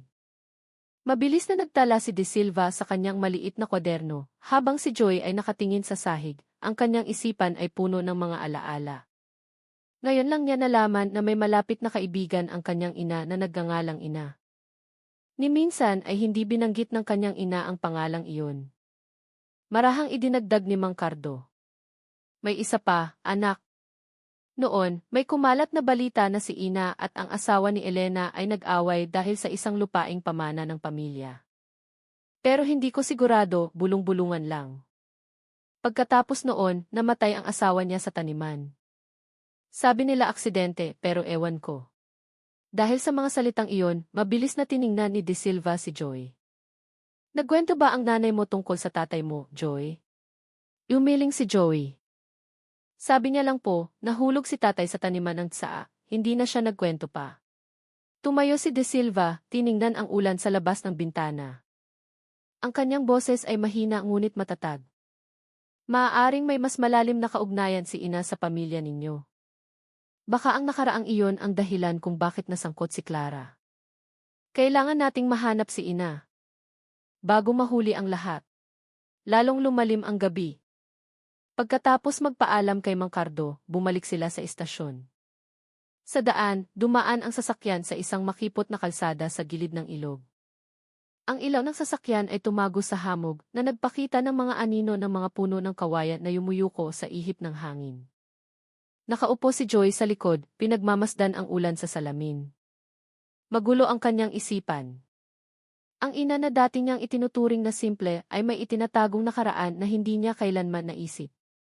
Pagdating sa istasyon, agad na binuksan ni De Silva ang mga lumang file.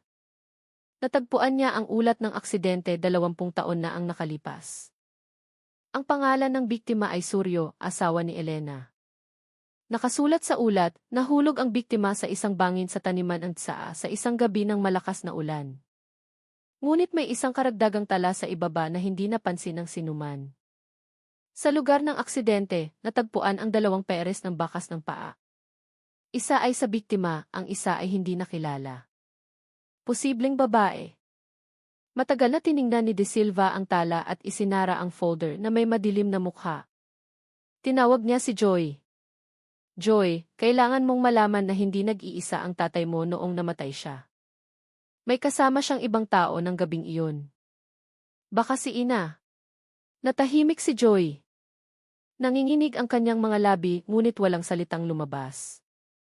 Sa kanyang puso, lumitaw ang isang pakiramdam ng takot na maihalong galit. Kung totoo ngang nandoon si Ina, ano ba talaga ang nangyari? At bakit pagkatapos ng 20 taon, muling lumitaw ang pangalang iyon kasabay ng pagkawala ni Clara? Marahang tinapik ni De Silva ang kanyang balikat. Minsan, hindi talaga natatapos ang nakaraan. Naghihintay lang ito ng tamang panahon para bumalik. Lalong lumalim ang gabi. Sa labas, hindi pa rin tumitila ang ulan. Dala ng hangin ang tunog ng isang bakal na pinto na umuugong mula sa selda. Doon, nakaupo pa rin si Elena sa isang sulok, yakap ang kanyang basang habing Abel. Mula sa likod ng rehas, ang kanyang mga mata ay nakatingin sa kisame, na parang nakikipag-usap sa isang taong hindi nakikita. Marahang gumalaw ang kanyang mga labi, binibigkas ang isang pangalan na siya at ang langit lamang ang nakakaalam. Ina! Ang umaga sa dalisdis ng pulag ay mas malamig kaysa karaniwan. Tinatakpan pa rin ng hamog ang daan ng barangay, dumidikit sa mga dahon ng kamote na basa ng hamog. Nakatayo si Joy sa harap ng isang lumang tindahan sa gilid ng pangunahing daan. Hawak niya ang isang papel mula sa investigasyon ng pulisya na may nakasulat na pangalan na halos kupas na, Ina Kartika. Edad 42. Pinagmulan ay hindi alam, trabaho ay naglalako ng halamang gamot. Nakatayo si Inspector De Silva sa tabi niya, nakatingin sa kanluran, kung saan pababa ang daan patungo sa barangay Pasirwangi. Mula sa impormasyon ng mga residente, malamang na doon siya nakatira ngayon, marahan niyang sabi. 3 kilometro lang ang layo ng barangay na iyon mula rito. Susubukan nating hanapin mamayang hapon. Tumango si Joy. Matalim ang kanyang mga mata, pagod ang kanyang mukha, ngunit hindi nawawala ang kanyang determinasyon. Pagsapit ng tanghali, umalis silang dalawa sakay ng isang maliit na sasakyan ng pulis, tinahak ang palikulikong daan. Umambon na nagpababa muli ng hamog sa pagitan ng mga puno ng tsaa. Tahimik ang barangay Pasirwangi. Ang mga bahay nito ay nakatayo sa isang maliit na dalisdis, napapalibutan ng mga taniman ng patatas at kape. Mabango ang hangin doon dahil sa basang lupa. Huminto sila sa harap ng isang tindahang kawayan sa gilid ng daan. Isang matandang babae ang nakaupo sa harap, nagbabayo ng sili sa isang batong gilingan. Magalang na bumati si De Silva. Paumanhin po, Nay. May itatanong po sana kami. Ang pangalan niya po ay Ina Kartika. Baka po kilala ninyo. Huminto sa pagbabayo ang matandang babae, itinaas ang kanyang mukha. Si Ina. Madalas pa rin siyang pumunta dito, anak. Nakatira siya sa dulo ng eskinita sa isang maliit na bahay malapit sa puno ng bayabas, pero ngayon bihira na siyang lumabas. Mula noong malakas ang ulan noong nakaraang linggo, hindi na siya nakikita. Nagkatinginan si Joy at si De Silva. Nagpasalamat sila at naglakad sa isang makipot at maputik na eskinita. Sa dulo ng eskinita, nakatayo ang isang maliit na bahay na may dingding na tabla. Mahigpit na nakasara ang pinto sa harap. May takip na kupas na tela ang bintana. Walang anumang tunog mula sa loob. Dahan-dahang kumatok si De Silva. Assalamualaikum. May tao po ba sa bahay? Walang sagot. Muli siyang kumatok ng mas malakas. Tahimik pa rin. Umikot si Joy sa gilid ng bahay. Sa ilalim ng bintana sa likod, nakakita siya ng maliit na bakas ng paa na bahagyang natatakpan ng putik, basa pa. Malapit dito, may isang itim na payong na nakahilig. Kumabog ang kanyang puso. Nakilala niya ang payong na iyon, katulad na nakita niya malapit sa kanilang bahay ng gabing iyon. Lumapit si De Silva. Sigurado ka bang ito ang parehong payong? Tumango si Joy. Hindi po ako magkakamali, sir. Matagal na tiningnan ni De Silva ang bahay at nagbigay ng senyas kay Romano na kasama nila upang suriin ang paligid. Binuksan ni Romano ng kaunti ang siwang ng bintana, sinubukang sumilip sa loob. Napalunok siya. Sir, may liwanag po ng kandila sa loob. Parang may tao. Lumapit si De Silva. Ang kanyang boses ay matatag ngunit kalmado. Mula po kami sa istasyon ng pulisya ng Kabayan. Pakiusap po, buksan ninyo ang pinto. Gusto lang po naming makipag-usap. Tahimik. Ilang segundo at pagkatapos ay narinig ang marahan ng mga yabag. Dahan-dahang bumukas ang pintong kahoy, sapat para makita ang mukha ng isang babaeng nasa edad 40. Mahaba ang kanyang buhok, kayumanggi ang balat, matalim ngunit pagod ang mga mata. Sa kanyang balikat, nakasabit ang isang itim na alampay at sa kaliwang kamay, mayroon pang natirang dahon ng halamang gamot. Magalang na nagpakilala si De Silva. Hindi po naming intensyon na manggulo. Gusto lang po naming magtanong tungkol kay Ginang Elena at kay Clara. Matalim na tiningnan ng babae si Joy. Ang kanyang tingin ay parang nakikilala ang mukha na iyon. At pagkatapos ay marahan siyang nagsalita, ang kanyang paos na boses ay halos malunod sa tunog ng ulan. Ikaw ang anak ni Elena, hindi ba? Si Joy. Napalunok si Joy. Nanginginig ang kanyang puso. Opo, ako po ang anak ni Aling Elena. Kilala niyo po siya? Dahan-dahang tumango si Ina. Hindi lang ako kilala, naging bahagi ako ng buhay niya. Naging tahimik. Sinira ni De Silva ang katahimikan. Natagpuan po namin ang ilang ebidensya na nagpapakitang nakipagkita sa inyo si Ginang Clara bago siya nawala. Gusto po naming malaman kung ano talaga ang nangyari. Yumuko si Ina, tensyonado ang kanyang mukha. Pumunta sa akin si Clara ng gabing iyon, humihingi ng tulong. Sabi niya may alam siya tungkol sa nakaraan ni Elena. Isang bagay na mapanganib.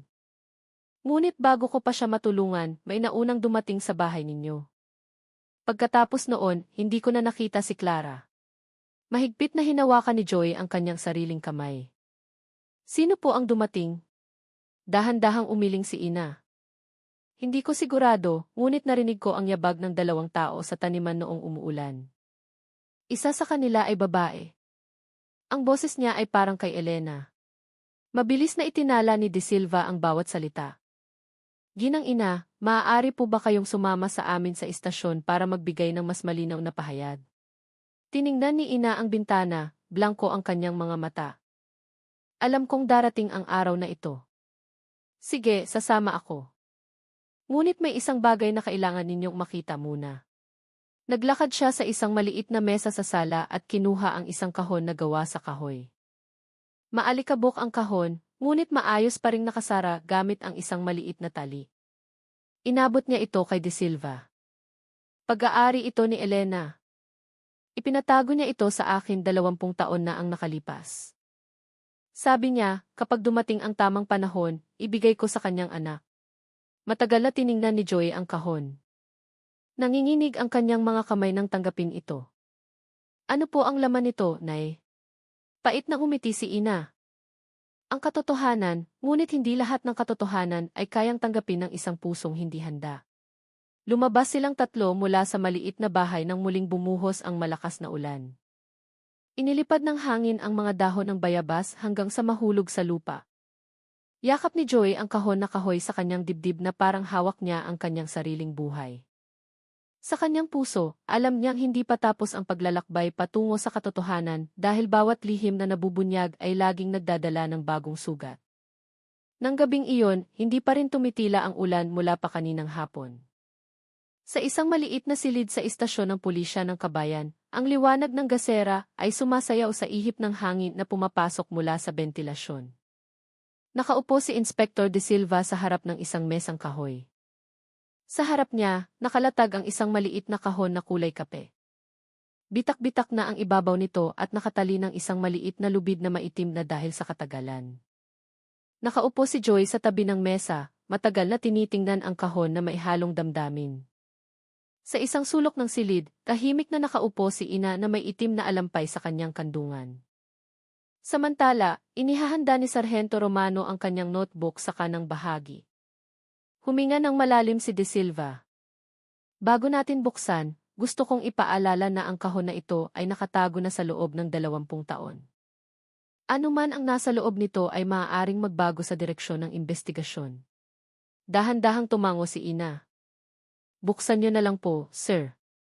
Sabi ni Elena, ang anak niya lang ang maaaring makaalam ng nilalaman nito. Napalunok si Joy. Tinanggal niya ang maliit na tali sa kahon na nanginginig ang mga kamay. Marahang umingit ang kahoy nang buksan ang takip.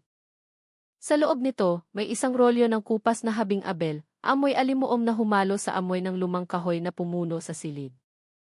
Dahan-dahang binuksan ni Joy ang tela. Sa loob nito, may isang lumang litrato, isang liham, at isang kwintas na hugis puso na may kalawang. Kinuha niya muna ang litrato. Nakikita ang dalawang batang babae na nakatayo sa isang taniman ng tsaa, may manipis na ngiti. Ang isa ay si Elena. Sa tabi niya, nakatayo si Ina na may malambing na tingin na mahirap hulaan. Tiningnan ni Joy si Ina. Magkakilala po pala kayo ng nanay ko. Dahan-dahang yumuko si Ina. Dati kaming napakalapit, ngunit pagkatapos mamatay ang asawa niya, nagbago ang lahat. Pagkatapos ay kinuha ni Joy ang liham na maayos na nakatupi. Ang sulat sa ibabaw ay pahilis, kupas na ang asul na tinta. Binasa niya ito na nanginginig ang boses. Para kay Ina, kung isang araw ay mabuksan ang kahon na ito, ibig sabihin ay hindi ko na kayang dalhin ang bigat ng nakaraan. Hindi aksidente ang nangyari ng gabing iyon. Hindi nag-iisang nahulog si Suryo. May isang taong gustong itago ang lihim ng aming pamilya. Alam ko kung sino siya, ngunit hindi ko kayang sabihin. Isinulat ko ang liham na ito upang isang araw ay malaman ni Joey na ang kanyang ama ay namatay hindi dahil sa tadhana, kundi dahil sa kasakiman at maling pag-ibig. Patawarin mo ako dahil hinayaan kong mailibing ang katotohanan. Elena! Naging tahimik. Tanging ang tunog ng ulan sa bubong ang maririnig na parang isang malungkot na ritmo. Matagal na tiningnan ni Joy ang liham, basa ang kanyang mga mata. Namatay ang tatay ko dahil sa isang tao, hindi dahil sa aksidente. Dahan-dahang tumango si De Silva. Hindi binanggit sa liham na ito ang pangalan, ngunit isinulat ni Elena na may pinoprotektahan siyang isang tao. Tiningnan ni Ina ang mahinang ilaw. Alam ko kung sino ang tinutukoy niya, ngunit noon ay wala akong ebidensya. Nang gabing mamatay si Suryo, dumating sa akin si Elena na basang-basa. Hawak niya ang kwintas na ito. Sabi niya tapos na ang lahat at hindi na ako dapat magtanong. Hawak ni Joy ang kinakalawang na kwintas. Sa likod nito, may ukit na dalawang maliliit na letra, Les-E at Tise. Tiningnan niya si Ina na may pagkalito. Ang mga letrang ito po ba ay nangangahulugang Elena at Ina? Dahan-dahang umiling si Ina. Hindi, Joy. Ang S ay Suryo at ang Sai ay Ina. Ang kwintas na ito ay regalo niya sa akin. Minahal ko noon ang iyong ama. Ngunit pinili niya si Elena. Pagkatapos noon, umalis ako sa barangay na ito. Tumingin si Joy sa sahig. Nanginginig ang kanyang mga labi, mahina ang kanyang boses. So alam niyo po ang lahat at itinago niyo lang. Tumango si Ina. Pasan-pasan ni Elena ang bigat ng kasalanan hanggang sa huli. Minahal niya ang kanyang asawa, ngunit pinagmumultuhan din siya ng anino ng aming nakaraan. Iyon ang dahilan kung bakit niya isinulat ang liham na ito at itinago sa kahon na iyon. Tumayo si De Silva, tiningnan silang dalawa. Ngayon alam na natin na ang pagkamatay ni Suryo ay hindi isang ordinaryong aksidente. Maaaring nalaman ni Clara ang katotohanan ito. Kaya siya ang naging target. Mahigpit na hinawakan ni Joy ang liham. Kung ganoon, ang taong dati ay gustong itago ang lihim ay maaaring buhay pa at gustong takpan ito muli. Lalong lumakas ang ulan. Inilipad ng hangin ng gabi ang kortina sa bintana. Tiningnan ni De Silva ang labas na may madilim na mukha. Minsan, huli nang dumarating ang katotohanan, Joy. Ngunit kahit dumating ito sa huli, kailangan pa rin itong harapin. Tiningnan ni Joy ang kahon na kahoy sa ibabaw ng mesa. Hahanapin ko po kung sino ang taong iyon, sir. Kahit masakit, ayokong manatiling buhay ang lihim na ito sa pagdurusa ng iba. Tiningnan siya ni Ina na may basang mga mata. Kung kaya mong dalhin, hanapin mo ang katotohanan iyon. Ngunit tandaan mo, hindi laging nagdudulot ng kapayapaan ang katotohanan. Lalong lumamig ang hangin sa kabayan ng gabing iyon. Sa labas ng bintana, gumuhit ang kidlat sa kalangitan na parang hinahati ang hamog. Sa maliit na silid na iyon, 3 tao ang tahimik na nakaupo sa harap ng isang lumang kahon na kahoy, napagtanto na ang nakatago sa loob nito ay hindi lamang isang alaala, kundi isang lumang sugat na sa wakas ay muling nabuksan. Nang umagang iyon, marahang umulan sa barangay San Celestino. Isang manipis na hamog ang nakabitin sa pagitan ng mga puno ng kape, tinatakpan ang mga basang bubong ng mga bahay. Ang malamig na hangin ay sumisingit sa pagitan ng mga kawayan, ngunit ang kapaligiran ay hindi na nakakatakot tulad ng dati. Sa bakuran ng istasyon, nakatayo si Joy sa ilalim ng payong, pinagmamasdan ang kulay abong kalangitan na tila nagtatago ng mga lihim ng nakaraan. Hawak niya ang sulat ng kanyang ina at ang lumang kinakalawang na kwintas. 3 araw na ang lumipas mula nang buksan ang kahon na kahoy. Mula ng gabing iyon, maraming bagay ang nagsimulang malinaw. Opisyal nang nagbigay ng testimonya si ina. Inamin niyang nang gabing mamatay si Suryo, narinig niya ang isang pag-aaway sa taniman ng tsaa. Ngunit ang boses ay hindi lamang kay Elena o kay Suryo, kundi may pangatlong boses, isang boses ng lalaki na hindi kailanman nabanggit sa anumang kwento. Masusing nag-imbestiga si De Silva at natuklasan na dati, bago ikasal kay Elena, nagtrabaho si Suryo kasama ang isang tagapamahala ng taniman na nagngangalang Rahmat. Kilala ang lalaking iyon na tuso at madalas mangutang kay Suryo. Nang sisingili na sana ni Suryo ang kanyang pera, nang gabing ding iyon ay bumuhos ang malakas na ulan at nangyari ang trahedya. Mula sa mga lumang tala, natuklasan na umalis si Rahmat sa barangay kinabukasan at hindi na bumalik. Natahimik si Joy nang marinig ang ulat na iyon. Alam niyang itinago ng kanyang ina ang lihim na iyon hindi dahil sa pagnanais na manlinlang, kundi dahil sa kagustuhang protektahan ang pangalan ng kanyang ama at tiyakin na lalaki si Joey nang walang galit. Ngayon lang niya napagtanto na ang pag-ibig ng isang ina ay minsan nagdadala ng mga sugat na hindi nakikita, tulad ng ulan na bumabagsak ng walang tunog. Sa maliit na selda, nakaupo si ina na nakabalot sa isang manipis na tela. Hindi pa siya pinalalabas dahil kailangan pa siyang sumailalim sa investigasyon. Ngunit ang kanyang mukha ay mas kalmado na ngayon. Nang dumating si Joy para dalawin siya, tiningnan siya ng babae na may pagod na ngiti.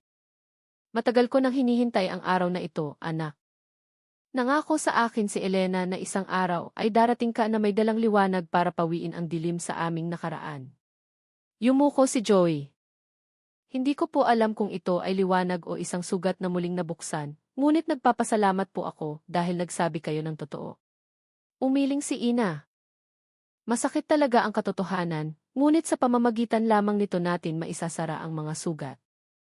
Maaaring wala na si Elena, ngunit ang kanyang pag-ibig ay patuloy na nagpoprotekta sa iyo. Sandaling tumahimik, ang tunog ng ulan sa labas ay parang isang marahan na ritmo na sumasabay sa kanilang usapan. Hawak ni Joy ang kwintas na nakasabit sa kanyang leg. Tiningnan niya ang sahig. Pupunta po ako sa puntod ni nanay pagkatapos nito. Baka doon po ako makahingi ng tawad. Nang hapong iyon, naglakad si Joy patungo sa maliit na sementeryo sa gilid ng taniman ng kamote. Malambot ang lupa, basa ng ulan kagabi. Sa pagitan ng mga simpleng puntod, nakatayo ang isang bato na may nakasulat na pangalan ni Elena. Lumuhod siya, matagal na tiningnan ang pangalan at marahang nagsalita. Alam ko na po ang lahat. Hindi po ako galit. Nalulungkot lang po ako dahil mag-isa ninyong pinasan ang lahat ng ito. Ngunit ngayon naiintindihan ko na po. Pinrotektahan ninyo ako sa paraang alam ninyo, kahit na kailangan ninyong dalhin ang bigat habang buhay. Tumulo ang kanyang mga luha, humalo sa mga patak ng ulan na nagsimula na namang bumagsak.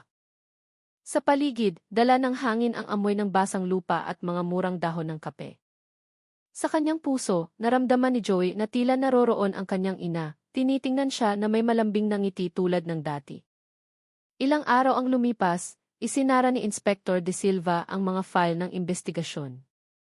Nakasulat sa kanyang ulat na ang pagkamatay ni Suryo 20 taon na ang nakalipas ay hindi dahil sa aksidente, kundi dahil sa karahasan na ginawa ni Rahmat, ang tagapamahala ng taniman na ngayon ay namatay na sa ibang lugar.